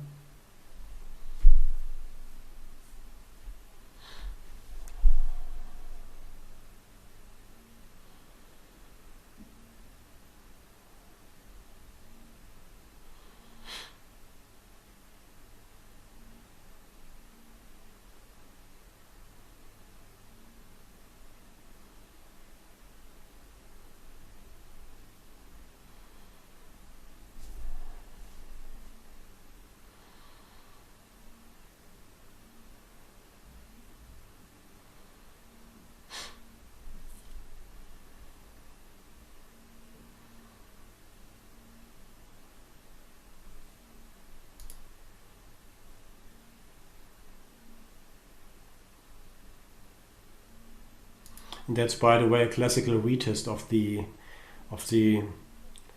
12 and 13 area here, 11 area. So this is the classical retest. Not going into it. What we wanted to say is to learn is about the long-term and the short-term liquidity. So when this is all short-term liquidity, it is used to skew the price, to bring the price to a certain level, and to trade again. And that's the point. Liquidity in this case is firm. No one retreats, no one cancelled this liquidity here. It's still there. The question is, do we are strong enough to resist this retest against this 30-10, How do we act?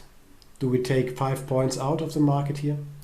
It's really a kind of personal trading, and there are no rules for that.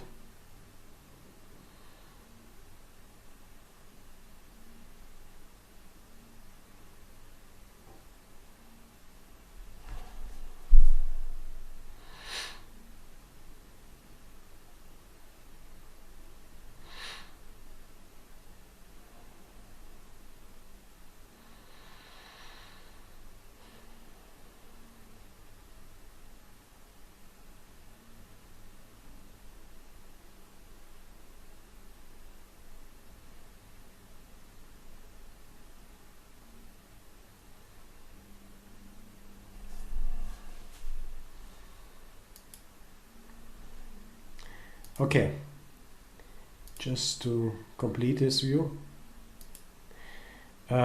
something is happening here. I want to point out this one. You see the break. I would say this is, you see this line here, this break here, and that means something came up at yes, and shortly before 5 p.m. my time here. Something happened. You see the liquidity was cancelled all over the levels here. And you will see this, how to say, this breaks here, these lines. See that?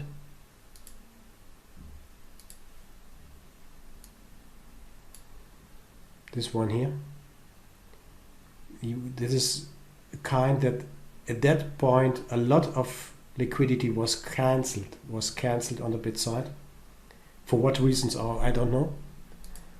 But it's an indication that something might happen, or they're waiting for a tweet or an announcement. I don't know.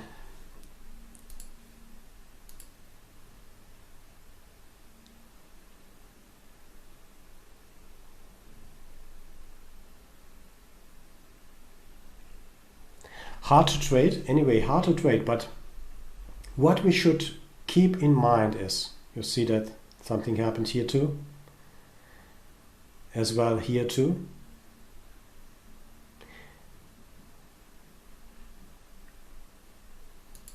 But what we want to keep in mind, that liquidity is a map for us. So when we are traded on some days, we have a clear map in front of us. We know where a possible support is. We know where possible resistance is. We know where the price is possibly going to or heading to. It's like a map. It's not said that when we took this position here at 13 and it goes to 16, that it's going straight ahead or straight away here to the 20 level. It retests very often, goes a little bit more down, so we are scared about our position. It's going against us. We are nervous and so on. We are protecting, we are sweating about our position, but the overall direction was, yesterday at least, extremely clear. We have some days where it's extremely clear, everything is on the chart here, and we have a lot of days where it is not clear what is happening then. But it was evident that this long-term high liquidity here at 2050 or at 20 area here is the attractor for the price. Let's see how this worked out. I think they break this one.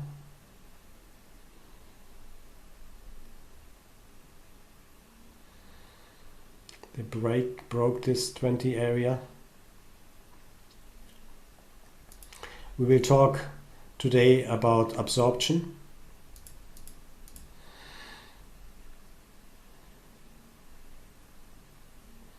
In terms of liquidity, what happens and what are the next actions? First of all, the first question is, was the business done for these people here, sitting here? Yeah, there's no energy left in the market now. Absolutely, yeah. They wanted to be hit here for some reasons, whatever. I don't know. We can't say that, but it's not interesting for us. We only see we have a map, we have a compass, and that was this liquidity yesterday. Very clear, very clear. It depends on whether you can, yes, stay in the market, or you will be stopped out, or you take only few points. But if we recognize and have the patience to wait for maybe a retrace, we don't know to say very clearly at this point of the market, at this point of view here, when we are long, we are concentrated on our trade, to manage our trade. We can't know that the price is coming back. That's not possible. But anyway, this was our target, and if we don't succeed to get in the first run, in the first attempt, and if we don't have the chance in the first attempt to touch this one, then it is most likely that the market is trading down, maybe again this 3110, and then this acts like a magnet. Anyway, this is all theory, this is all theory. In hindsight, we can explain everything, and that's okay for learning purposes, but when we are in trading, it's not okay, because we have to rely on that what we know. And what the facts are, again, the facts has been, we had liquidity at 10 level, and we had liquidity at 20 level. That has been the facts for yesterday's trading. And we have to find positions to trade accordingly, based on the facts the market is giving us, or gave us yesterday in this market, in yesterday's market. That's the point. It's extremely hard. It's really extremely hard. But once you know what this is about, you will see in front. And we got this information here. We got this information here at the open. We got the information at the open.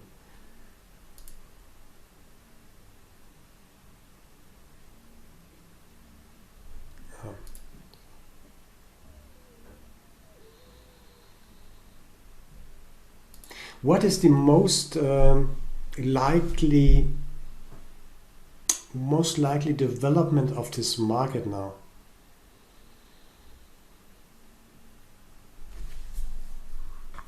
Can we say something about that? Probably higher. Yeah. Why? Because there's liquidity up at 17.5 that came in about the same time as that on the open as the 20.5. Yes. Let's see that.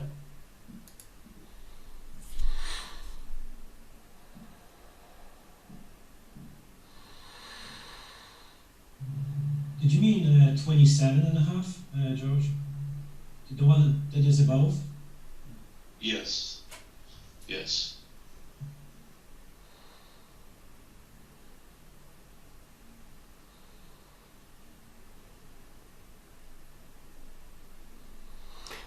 But before, and that's the point here, you remember the, let me find, where is it? This one. You remember this one? More resistance, less resistance. It is more likely that this is an attractor here, 27.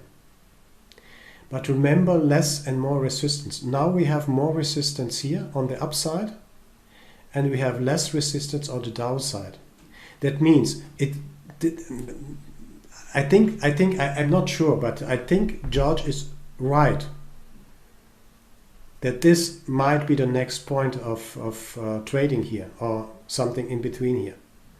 But at this specific moment, we have more downside than upside. And because of what?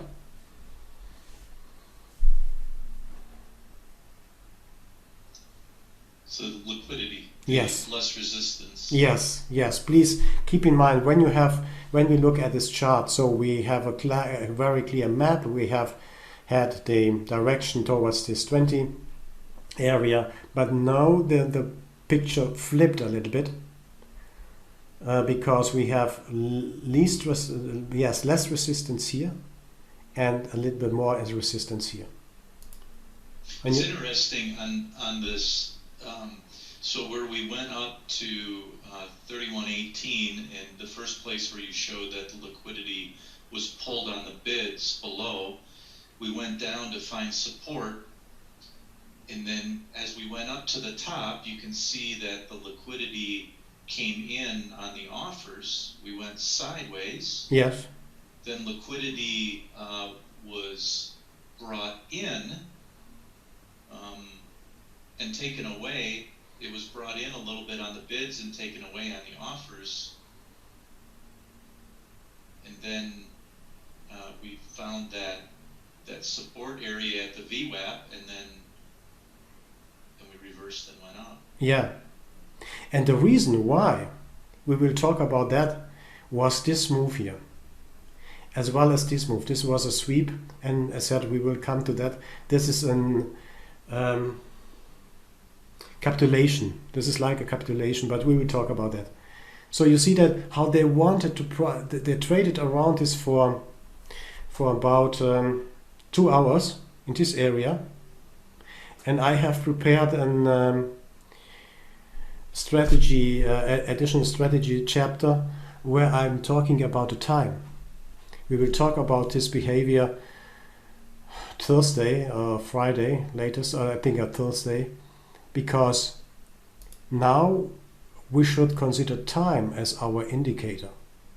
They took here, let's say, 1820, 2.5 hours or 2 hours at least, 2 hours at least, from this point to this point.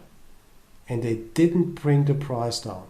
They capitulated with these moves. And why this is, we will see it later. So, first of all, we have more resistance here. But on the other side, they didn't take the opportunity to bring the price below or bring the price further down. And on the other side, I'm calling this behavior business done. You see that? Business done. There's nothing there.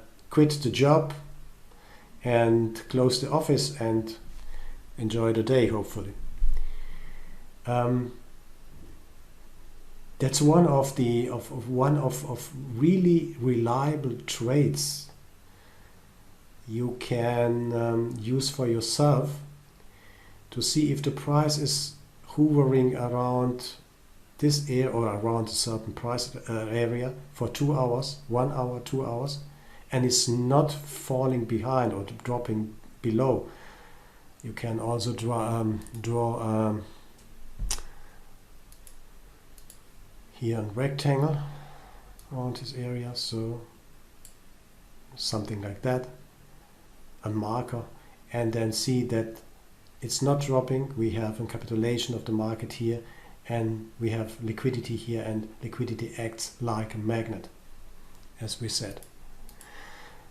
So, but I don't want to jump further, because let me just see how this ended. I'm not sure. I haven't seen that how this ended, whether they are going towards this 27 or not.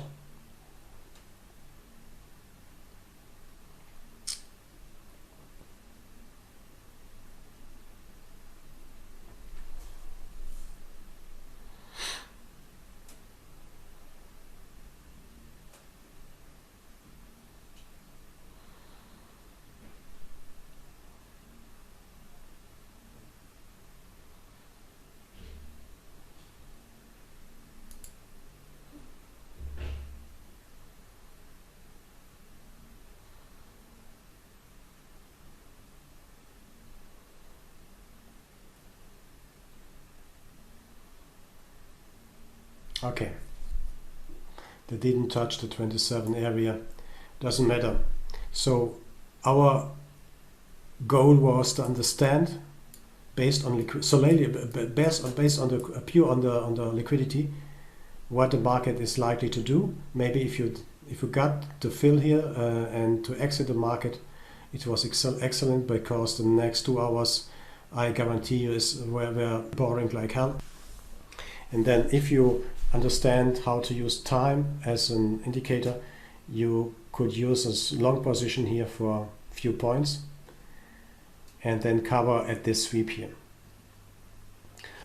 This and this areas here are the consequences of this move here.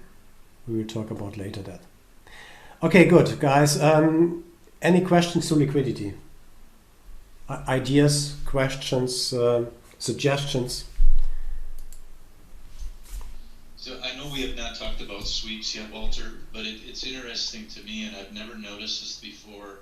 You notice on this one sweep, the liquidity dropped on the bids, and then when it went up to retest that sweep, even more liquidity came out of the bids and actually the offers. Yeah. We will talk about that. I don't want to go through the sweeps now, but we will talk on tomorrow or latest on Thursday about the sweep, because they are so powerful if you know what you see, what you trade, and because I know I don't want to go into depth here, because sweeps, when sweep happens, like here, let me show you that here. The market is not trading at those levels. There's no liquidity here. They're breaking, going through this liquidity here, absorbing everything, and it's dying at the top. We don't know where the top is. It doesn't matter, because we have another strategy to work with this kind of moves.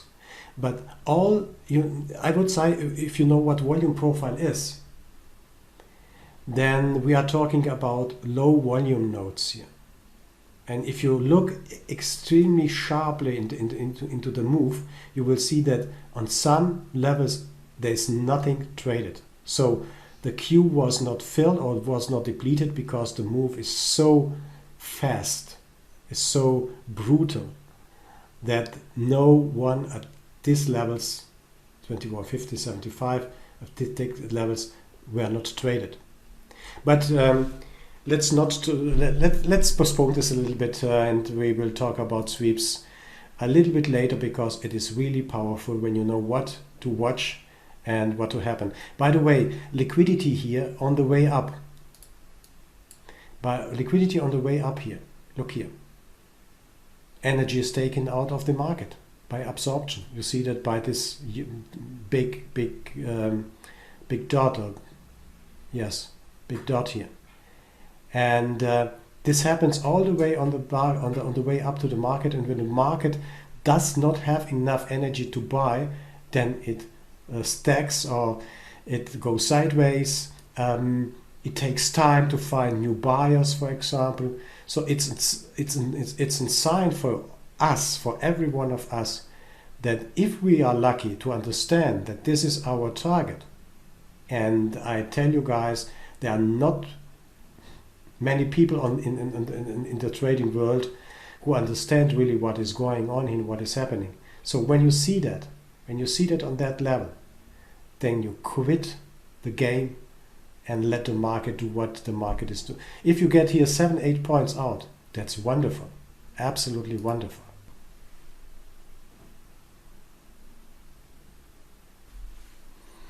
I would like to take the next hour to talk about the absorption, exhaustion, and I would like to talk about the sweeps. What we should know is the liquidity, absorption, exhaustion, and the sweeps. They are so important to understand also in the context we are using them, that we should take the time to go very intensively through these characteristics of the market. I see active and passive indicators which are on the chart, on the bookmap chart every day. So by active indicators, I don't mean indicators, classical indicators like technical indicators, moving averages, RSIs, CCIs, and so on and so on and so on. I mean trading indicators which are given actively, which are given or which were given by the market. So they are coming in time.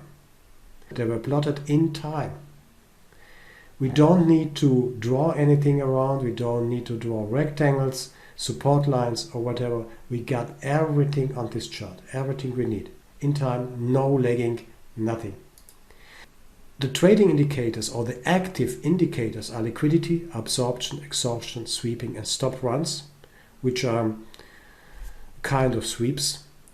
And the confirmation indicators are order book imbalance. We talked intensively about the imbalance during the last yesterday and today. Pulling and stacking. We are again going to see what pulling and stacking is to make it a little bit more conscious. Spoofing, channeling, book flipping, quote stuffing, and iceberging or icebergs. These are confirmation indicators in my view, because they are supporting the moves. So when I'm in a trade like this one, I would like to see spoofing to the upside. I would like to see pulling and stacking in the order book. I would like to see that I'm not trading icebergs here because I don't like them. I would like to see book flipping as well. So when I'm long, I would like to see the support from this side, and so on and so on. So I have categorized the available market indicators in liquidity, absorption, exhaustion, sweeping, and stop runs as trading indicators. That means active indicators. And passive indicators or confirmation indicators are order book imbalance, pulling and stacking, spoofing, channeling, book flipping, quote stuffing, and iceberging or icebergs.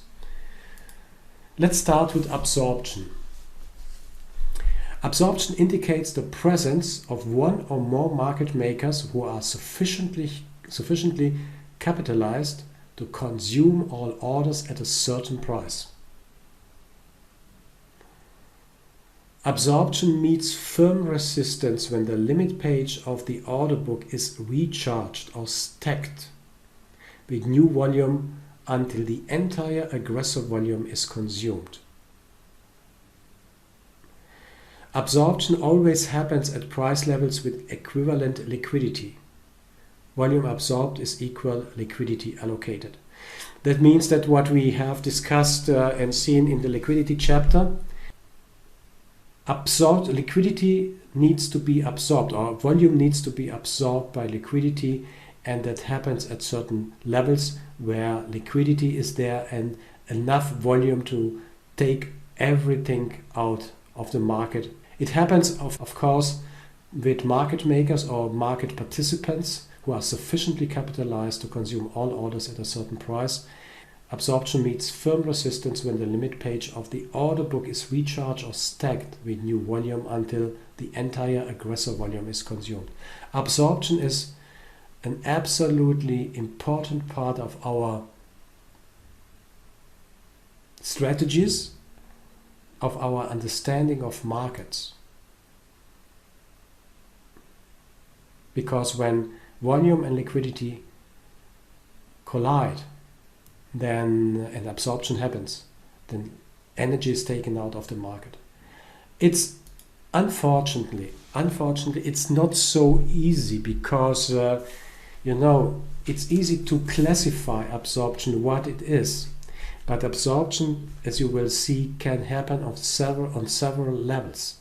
So also in this case, unfortunately, this is not an holy grail. That means we can use liquidity in absorption and we are done. We need experience, we need an understanding, and on some days it is so obvious, it is so clear. On other days it's absolutely not clear what is happening here. The market fool us around, and in this case, my best advice is, if we don't know what is happening here, stay away from the market. Wait until you get a clear picture. In our case today, let's go back here. No, what give me a, it was here.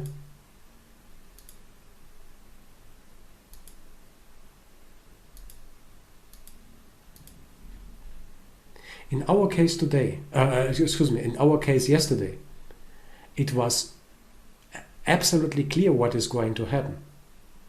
It was visible from the beginning on. The question was, yes, how should we trade it? What can we do? Where should we go long? But it was obvious that this is the target, or this is the area of the target, of our first target. It was clear, at least for me, and it will become very clear for you too, when you have enough screening time and experience to see, okay, we are starting in the middle of nowhere here in 15, but this is the target. The question is now when to enter and where to enter. This is the question. In this case, we have the target here in front of us. Reasons for absorption is market is changing his mind.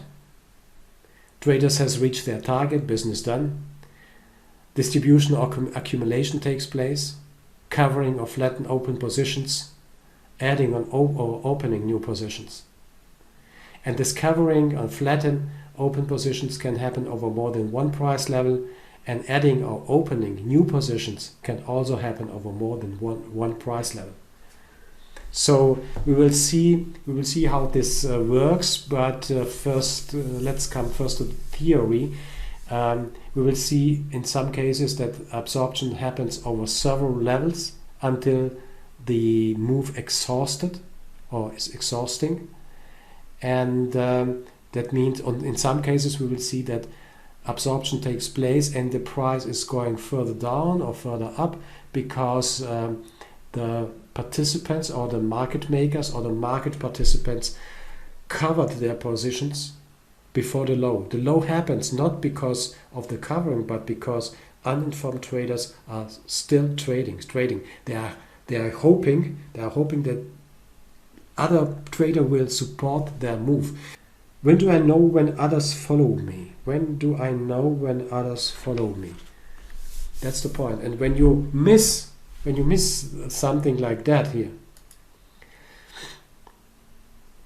absorption at that level, for example, when you miss that, you are trying to sell again, but you are selling in nothing, so no one wants to support you here. That's the absolutely fascinating question. When do I know when others follow me? And I need other traders to support my trading idea. Let's go to the theory. I've taken this foils from Bruce, my friend Bruce from Bookmap, just to illustrate what is happening here. But I think it's very clear to you. So we have here, this is the offer side. There's a little bit another presentation. There's a little bit another presentation than this one. A different presentation here. It's the time. We have the time axis here and the price axis here. So we have 12 contracts here, 16 contracts there, 24 and 32. Let's translate it to this one.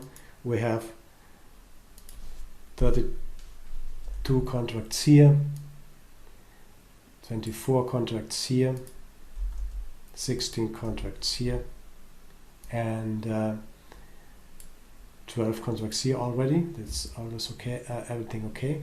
And we have 15 contracts here sitting, 18, 22, and the long-term liquidity. Long-term liquidity here. That's the same picture as our limit order book. This is the long-term high liquidity here. Long-term high liquidity. Okay, good. So we have one at market and the long-term liquidity is sitting here. Take the next one. So we are trading 15, 18, 17. That means we are trading through these contracts here, 15, 18, 22. When you are trading that, we have left 5 contracts on the before the long-term liquidity. 15 plus 18 plus 17 is 33, 40, 50. That means 50 contracts. So we have 18, 22, 40, 55 contracts here on the way down, sitting on the bids, and they are trading 15, 18, and 70 into the bids. So we have 5 contracts left. We are now 1 tick away from the best bid for the long-term liquidity here. And what happens? A new sell comes in. New sell comes in, and at 5 bids, and we have 45 also on the bid here. That means 80 contracts are left here, still remain at the best bid. 80 contracts still remain on the best bid. Another 50 hits the 80 contracts. We have 30 contracts on the best bid. And now the book is flipping. Someone is trading at 12 contracts at this price above. And that means if they are no interest in trading further down, in trading in hitting the bids, that means that all this volume is absorbed at one level. So limit buy orders and bid stops the sell momentum to downside. Price shifts to best offer and moves 3 tick higher. In case there's no one is interested to trade this price level and take these 30 contracts out because everything was sold into it and there are no further sellers. Okay, I think it's very clear what is happening here, isn't it? You see this phenomenon of absorption in every market. There's no exception. There's no exception. So if you are looking at oil, if you are looking at treasuries, if you are looking at whatever market you want, you will find that the absorption of volume in a market happens in every single market. In stock market, of course, you see here, this is Apple. You look that they had 227,000 shares traded on this level, 190. And you see how they resisted with the liquidity. They traded, but they couldn't break this level here. They couldn't break. They resisted. This is a firm liquidity. And if you are trading shares or you want to trade shares, it is absolutely important for you to have the same knowledge about the future market as well as the stock market, because this technique, this mechanics is valid for every market.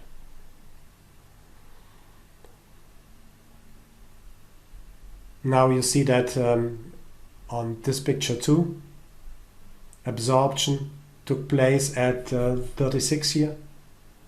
Absorption. This is a little bit an older picture, but it shows extremely well what is happening. This is volume area here. We have a low volume area here. Everything at these levels was absorbed, and then they are pulling their liquidity at this level, and that means business is done. Now we have different kinds of absorption. It would be extremely easy and good to know that we have liquidity, absorption takes place. In most cases the price will go a little bit further down, or depends on further up, and then the market will dry out, and possibly the market comes to a stop here, and then it goes further up. But when the market is trending, you will see that some of the market participants will place, this is Microsoft here as stock, will place their liquidity on the way down. So maybe a lot of people are covering here, and they got to fill because the market is in a sell mood. That means they are selling everything, absorption. It's not said that the market is holding here. We will see some other examples shortly. One of absolutely exciting indications is when it works in this case, because we have, you see, long-term liquidity sitting on oil. This is light sweet crude oil, yes. We have long-term liquidity sitting there, and we have above this liquidity now absorption takes place here. And what is this? That's what I said, absorption takes place at this level, and then the market is probably to go up. Traded volume is, you see that. Therefore I'm try to motivate you to use the limit order book to see this behavior here very clearly. They are trading 1,143 contracts into the 2808 and then absorbed everything on the market, everything. Now, it's very clear, I think, what absorption is. We will see a lot of examples. It is important to distinguish a little bit, because absorption is not, it happens, but we can't use absorption as an absolutely reliable indication or indicator. My experience is when absorption happens, wait until you get a confirmation. The practical point of absorption is to notice it, to recognize it as absorption, and to see what is happening next to absorption. I put 2 pages or 3 pages together to show you my view on absorption. That means absorption is not always a reversal or trading signal. It is not like liquidity, it's not. Absorption is not always a reversal or trading signal. Therefore, I said when we started today that only looking at liquidity, it's interesting. It's absolutely a must to know what is happening with liquidity and how liquidity acts. But absorption is not always a reversal or trading signal. And I will show you a lot of examples where I would like to take you on an easier way for your trades. It is important what happens next. Do we have a short retracement? What kind of retracement up to the next liquidity level? We will talk about the pullbacks. It is a breakthrough. Liquidity as a support, resistance, question mark, absorption, reversals, and continuation. There are a lot of, not a lot, but some things we have to keep in mind. What is happening around absorption? That's the main question. What is happening around absorption?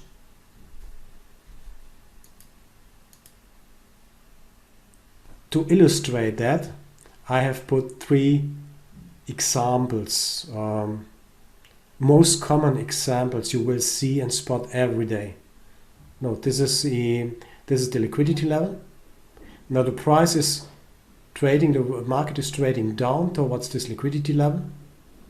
We have absorbed, the absorption takes place here at the liquidity level. Everything is absorbed, that means energy is taken out. The market trades a little bit lower, makes an attempt for a reversal, and new sellers are coming in, because once this energy is absorbed and a new sellers are coming in, it's easy to go through this level here. It's absolutely easy to go through this level here. This is very short retracement, indicates strength in the price movement. Small, it's indicated by a small short covering. No liquidity above or below, and absolutely important, and price drops further. The second pattern we have to keep in mind: market is strong down. It meets liquidity. You know what is happening. Absorption is happening. A part of the energy is taken out of the market. And now what happens? Short covering starts here. Short covering starts here. A lot of people think, okay, that was it. And when you look at a candle chart or similar charts, you might have, yes, that there might be a Fibonacci line or indicator line, whatever. Then the market starts to, or the market participants start to cover their shorts. If they cover the shorts, the market price is going up, and suddenly you will recognize that liquidity is forming above. Either liquidity was there, or when the market starts to cover their shorts here, then liquidity comes up, and that's a wonderful pullback area and good opportunity to reshort the position. If you miss that one, if you miss the move down, if you don't re-offer, in this case the move down from the beginning on, then it's the best strategy instead to jump on the move, to wait until you get an pullback pattern. This is a retracement. Short covering takes place. It's a little bit higher than this very short covering here. Liquidity above or below. It's the same for bullish markets, for uptrend markets. And price seeks liquidity as always. And liquidity acts as resistance or support in this case. It's clearly resistance here. That means price goes up against this level as a resistance, and then needs a little bit time and then drops back through the level. The reason is we don't have a support here. The support was taken out here, and if the market is extremely in a negative mood, then they will surely go through this level to the next level. And I think it's an interesting day today. We had this pattern too. It was extremely in a sell-off mode. Nothing helped. So we had absorption there. We have on this level, maybe on a third level. On the way down, the energy is taken out, but we can't predict. Friends, we can't predict where the price comes to a stop. If we are in this condition, or if we are in this situation, the price is coming down, it breaks one level, absorption. It takes a little bit of time, and the market is strong bearish. That means they are selling everything into the bids, and there's no one who wants to stay in front of this move. Then we don't know whether this is the first absorption, the second, or maybe a third absorption before the market stops and reverses. It's a massive sell-off. Liquidity is liquidity equal covering. Price seeks final support or resistance.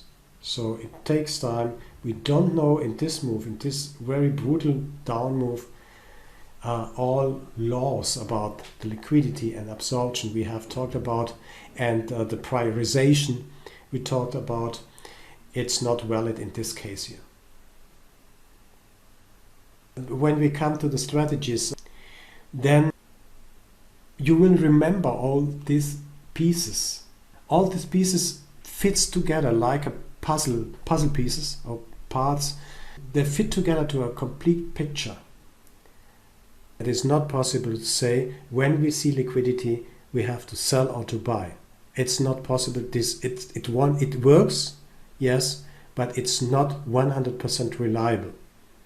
And it's not possible to say when we have an absorption, it's a buy or it's a sell. It works from now and then, but it's not reliable. We have to find a workaround this market behavior, that I'm saying I would like to have a probability which is higher 70%, which puts me in the position that I first can control my stop. I know what I'm doing here. I know where to enter and when to enter. That's my personal goal and that's my personal pretension. That's my personal pretension to me on my trading, to say I want to know this. So pattern as well. We have good reversal potential when the liquidity is firm. You see how the liquidity chapter, the liquidity topic and the absorption topic goes hand in hand. So we have firm liquidity, it closes, it is absorbed of course, but you will mention, or you will see sometimes that liquidity closes again.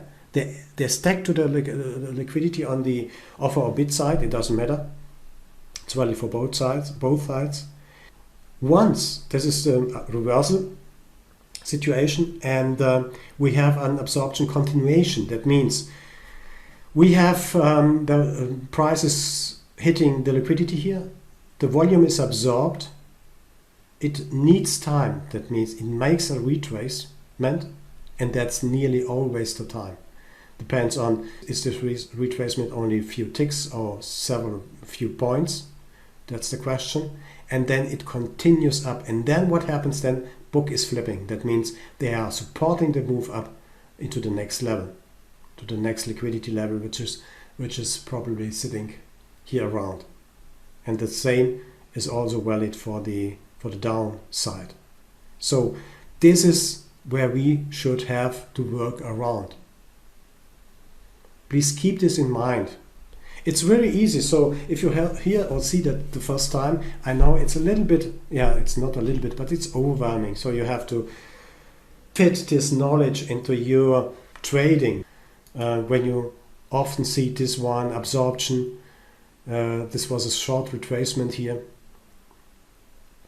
absorption at this level here, then it retraces a little bit further up and then goes further down to the next liquidity level. You see, please mind that there are no liquidity above. There's no one who wants to attract the price at these levels.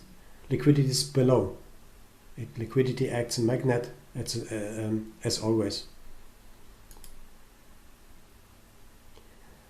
So this is absorption with retracement. That means the price is coming down. We will see that tomorrow is hitting the liquidity level and then retracing back to the next liquidity level and then coming back down. And this is the total sell-off. Interestingly, we had it today.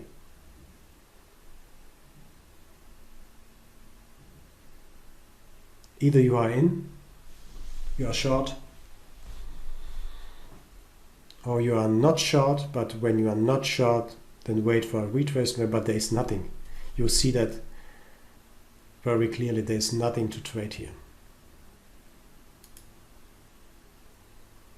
What is this? Yes, this should be a demonstration about several techniques, but it's not so crisp, I would like to say. It's not crisp enough to explain that the move is down, so you wait for the retracements, for the pullbacks until the next liquidity level, and then you reshort this market. The MAE, that means the risk is very low. Once you know that the market is going back, retracing here, risk is very, very low. The stop is above 73 here in this case. So you don't need to have stops greater than maybe 1 or 2 points. Finally, I would like to talk about exhaustion. Walter, with the absorption patterns, would the probabilities be higher with the absorption pattern of the short retracement, that if there's no liquidity around there, that the chances are that it will probably continue. You mean the probability with this retracement, is it higher than Yes. with this one? Yes. Hard to say. What I have learned in my trading career is you can't play a breakout here, but from my point of view, I have burned my hands more than with breakouts than without breakouts, because sometimes they work, but more often they don't work. So if you want to be secure and to enhance your probability in trading, then I would like to trade this one here. Okay. But if you ask, I would recommend wait until you get this or a similar pattern, because then that the market took out this liquidity, is short covering, the liquidity came up, your entry or your stop should be above this liquidity. That means if you have the chance to get a fill here around, maybe your stop is not more than 2 points, even sometimes 1.5 point in terms of ES mini. So the risk is clear and the opportunity is there, so the probability for this trade is higher than 60%, and therefore I would like to use this one. But also, if you see that they are closing liquidity again, they are trying to get everything on this level, this is also a very good opportunity. You make a very good point with the risk, where that first one, you don't know where your risk is. Yeah, the second one you do. Yeah, you can. Yeah, as said, you can do following. You can draw a line here, and that's a classical breakout trade. And your stop must be at the top of the last swing here. So yes, that's the one. But as said, I need a little bit more security in my trading, and that would be my favorite here, or that is my favorite. This is this one here. So if you want to sell this, a similar pattern, draw a line here and then go short around 21 here, and the stop should be around 29.30 here in this case.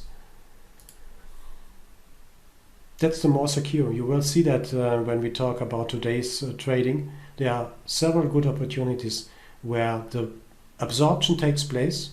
So it takes time, but because a lot of traders are covering their shorts because they are thinking this is the end of the move, or maybe the bottom, not the end, but the bottom of the move. Then they are trying to cover. Then the market is not done, and the well-informed traders are forming liquidity somewhere here, and maybe they are touching the liquidity 2 or 3 times, and then break down or sell off. Yeah, I'm okay. I actually want to ask the same question as George did. Okay, great. Yeah, fine. Difference between them, especially the first and the second, because they're very similar. But like you said, it's better to wait for the confirmation. Yes, that's the point of this education part of this seminar. Is I will show you that liquidity is important and that absorption is important, but it is not reliable to think like a lot of people are thinking outside. So maybe they are using Bookmap, and today we have more fashioned platforms, software platforms, which are also using liquidity or placing or displaying liquidity on the candle charts. You can do that on Sierra charts, and I saw there are other companies who are more, not concentrating on footprint, but also displaying liquidity. That means nothing if you see liquidity in front or on your chart. You have to understand the context. And if you are not sure what to do, in most cases you will get a confirmation for your trade. We will see that in what I mean with that. So there's no need to trade everything on the way down. Or simply wait until you get your chance. It's annoying, I know. Colleagues, it's annoying when you miss the trade. When you miss the trade, you know it's going down. We will see that's in preparation. We can predict a move to a certain extent, and the move goes our way. We are not on the move. It's extremely annoying. You curse everything. Oh, at least me. So excuse me. At least me. I curse everything, and I'm starting to become impatient.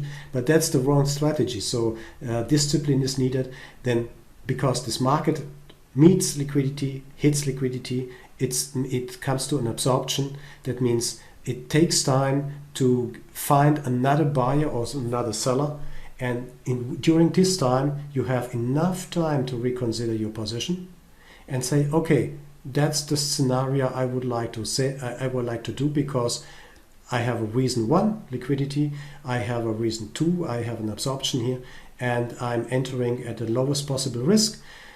Maybe the auction is not going further down, but you won't lose anything. That's the point. If you are in this position, maybe the move is only going for 4 points, for example, 3-4 points. But anyway, you did it right. You followed your plan, and in best case, you get 2 or 3 points out of it. That's okay. That's the luck we need in trading. You know, tomorrow you are entering the same entry here, and the price moves down in 5 minutes for 10 points. On the next day you are entering the same, you have the same situation, and then the price moves only 1-2 points in half an hour. But anyway, if you are in green, if you are in positive, if you are in profit, then you're on the safe side. Exhaustion. I would like to discuss exhaustion before we are continuing with the sweep tomorrow, because it is one of the remarkable moves in the market. Exhaustion is also absolutely interesting. Exhaustion is a depletion of market orders on the last ticks or price. We observe decreasing volumes. Exhaustion is a price level of last seller in a downtrend and a price of last buyer in case of an uptrend. Let me explain you that. It's the same situation like this one. So we are trading 12 contracts here. Market is buying 50 at this price.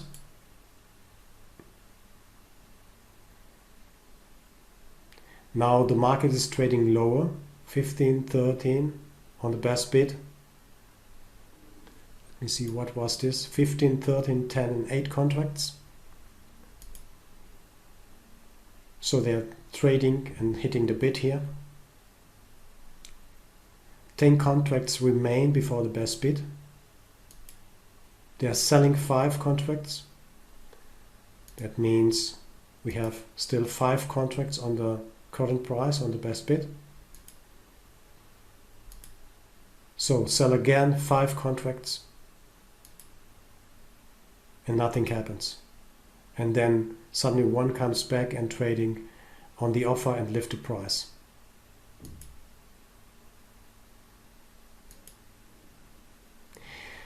Exhaustion is extremely important. It's the counterpart of absorption.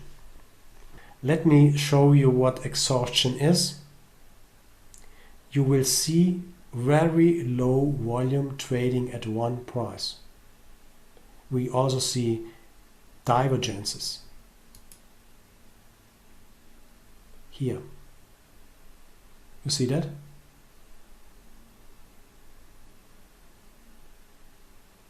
These peaks, you see these peaks here? You will see that every day. See these peaks here?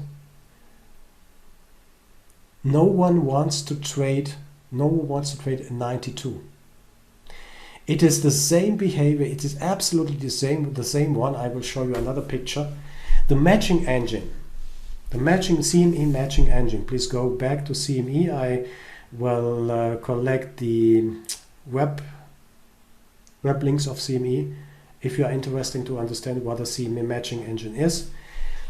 they are trying to find out if someone is willing to trade at 110. Is there one who wants to trade with me at 110? It's one who is willing to trade at 110. It's kind of polling. The matching engine is listening, is there someone who wants to trade with me?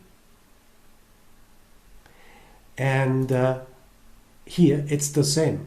Is there someone who is willing to trade with me? Is there someone who is willing to trade with me? Is there someone who is willing to trade with me? No? Then I'm going back. I'm reversing. So that's the logic. So if there's no one who wants to trade, the matching engine is going back. We did it on Monday. I was the one main show here. I was the market maker, the matching engine, the auctioneer, and then I traded back. I traded back until I found buyer at a certain level.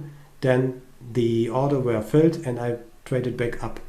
It's not perfect. It's far to be perfect, but it's the scheme of how the matching engine is working. And you see the behavior of the matching engine here as well here. Consider the time factor here. This is the euro US dollar here. No one wants 2 times, 3 times, 4 times, 5 times, 6 times for 1.5 minutes here.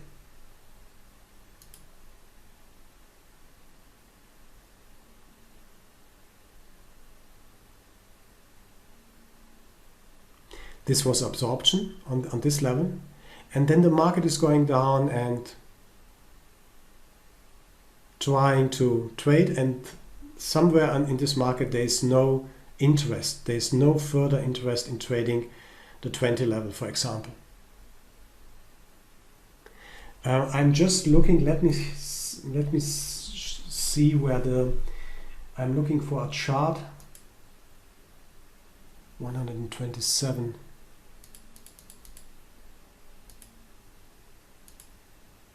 This is the DX viewer from the X view, and the beauty of this viewer is that it shows the mechanism of the matching engine. I want to show only one point, just to make you curious. This is the price 37.50, and this line is 37.25. So we are trading 37.5 and 37.25 here. That's the price. Yes, you see that? This peaks here. This is the matching engine. The pulse is one ready to trade at 25 and a quarter. Is someone ready to trade at a half, and so on, and so on. This is extremely short time, so it's not necessary even to know that. I think it's not necessary even to know that. But when we translate the polling of the matching engine to our charts here, then we understand better what is going on here, what is happening here. We can explain it. We know simply. It's a good knowledge, okay, guys. It's a good knowledge. It's important to know, and you will see that in some exhausted areas how impressive it is to know when exhaustion takes place. But it's already good to know that we have a matching engine who is polling, who is trying to see if there's one party interested in trading. If there is no party interested in trading, the matching engine must go back, and find buyers who are willing to buy again and to drive the price up. That's absolutely important to know. We will see a lot of examples on the way when we are going through different strategies and so on, that exhaustion is an extremely important part of our trading. Do you have some questions to exhaustion?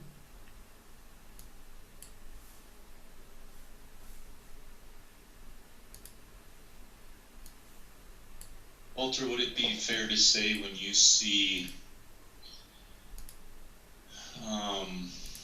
say for instance, you had selling exhaustion towards the end of that current chart, and then you see business done up there, would that be a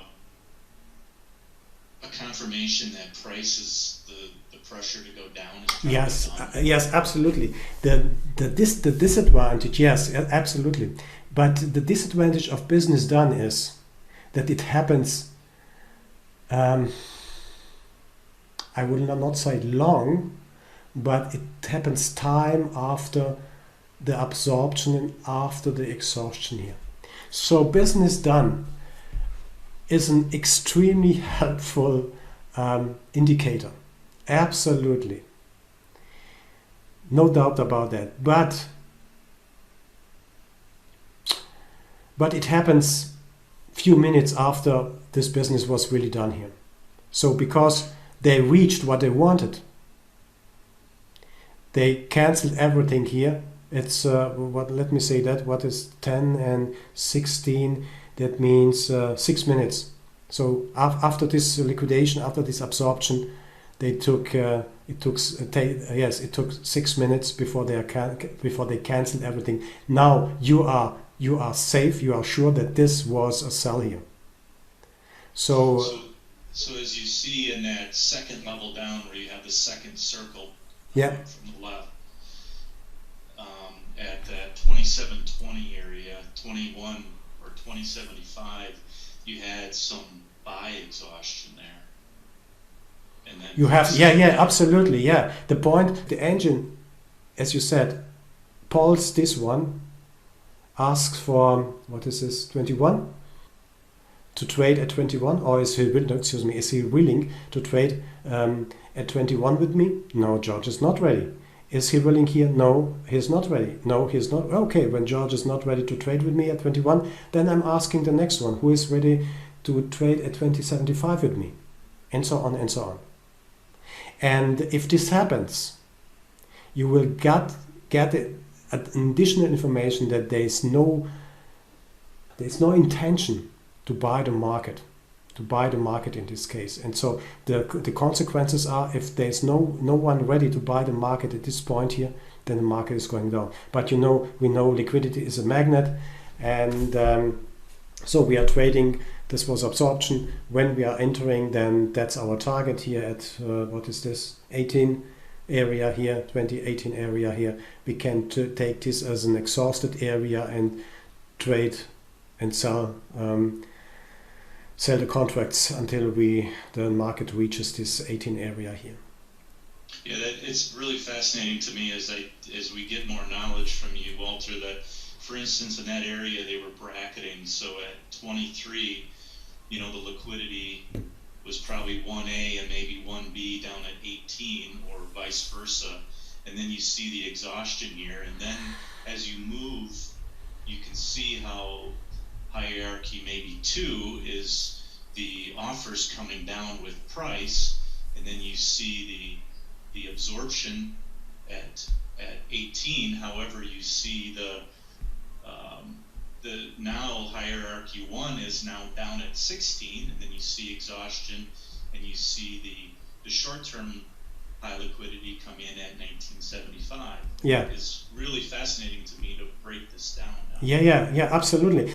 This is theoretical knowledge, absolutely theoretical knowledge, because we have to know that. When it comes to trading, I will show you some entry and some suggestions about strategies. You can make your own variations around that, but from my point of view, it is absolutely important. It is absolutely important to have the knowledge what the market is doing. We'll see in the upcoming topics how to use this knowledge for our trading. Sometimes it's so obvious. I say it again. Sometimes it's absolutely disclosed. Sometimes it's absolutely obscure. Sometimes we don't know what is happening. And in this case, stay out of the market. But sometimes, like this one here, let me see that, where we can see exhaustion here.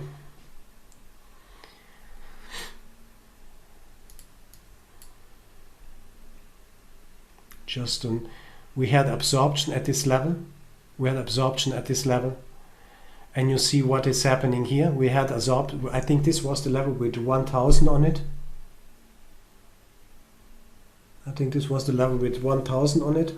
And then the market is trading. But you can also see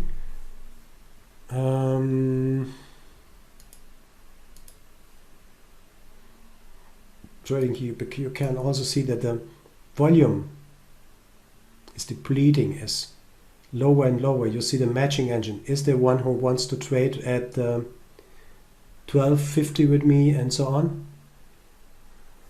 Let me see whether I can find. So this is really exhaustion because there is no good volume to trade further than this 12 level here. Also here, look here. The matching engine asked 4 times. No one wants to trade this 1475 level. Then we had good volume here. Okay, it's in a way it's clear. We have had good volume here. We will see that, and that's the confirmation. We had good volume here, and then you see less volume. Here this peaks.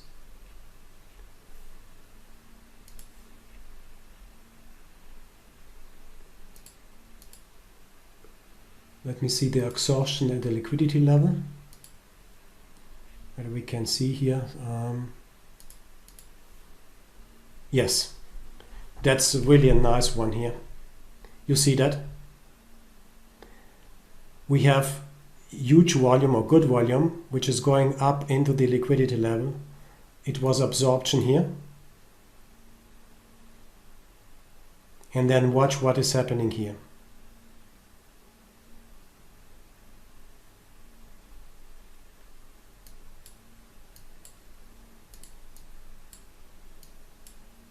Get a little bit.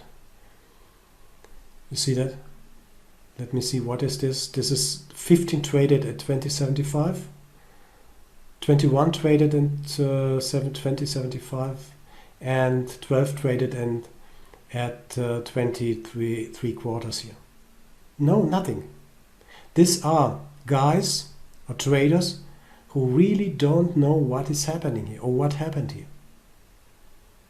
They are traded into this strong liquidity. It was, I think, 1400 or something like that, 1400.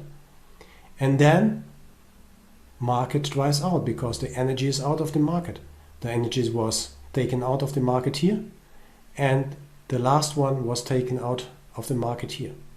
And then the market is trading up, down, and you can see literally what is happening here. Nothing. You see these small, tiny micro dots here. So you have the opportunity either to sell this one for a few points,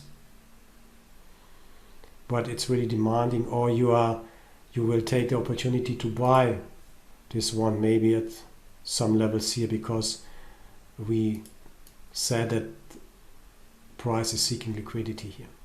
And let's see this one. This is a classical we should take for tomorrow. This is the sweep, and you see exhaustion here. Let me show you that one.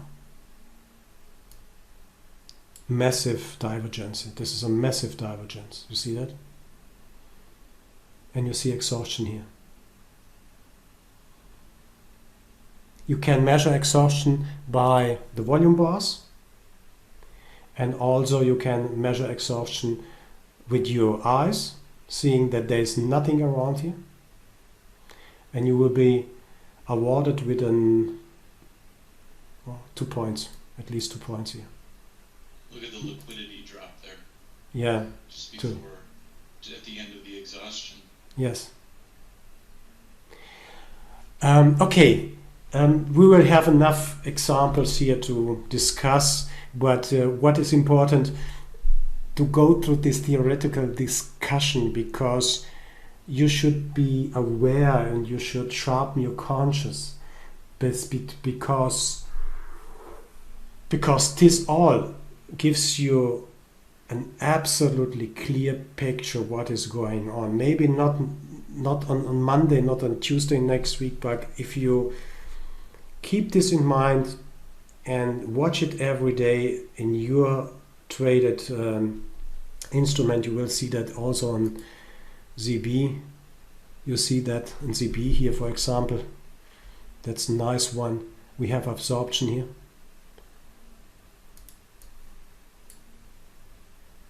We have absorption here at this level. So again, liquidity acts like a magnet.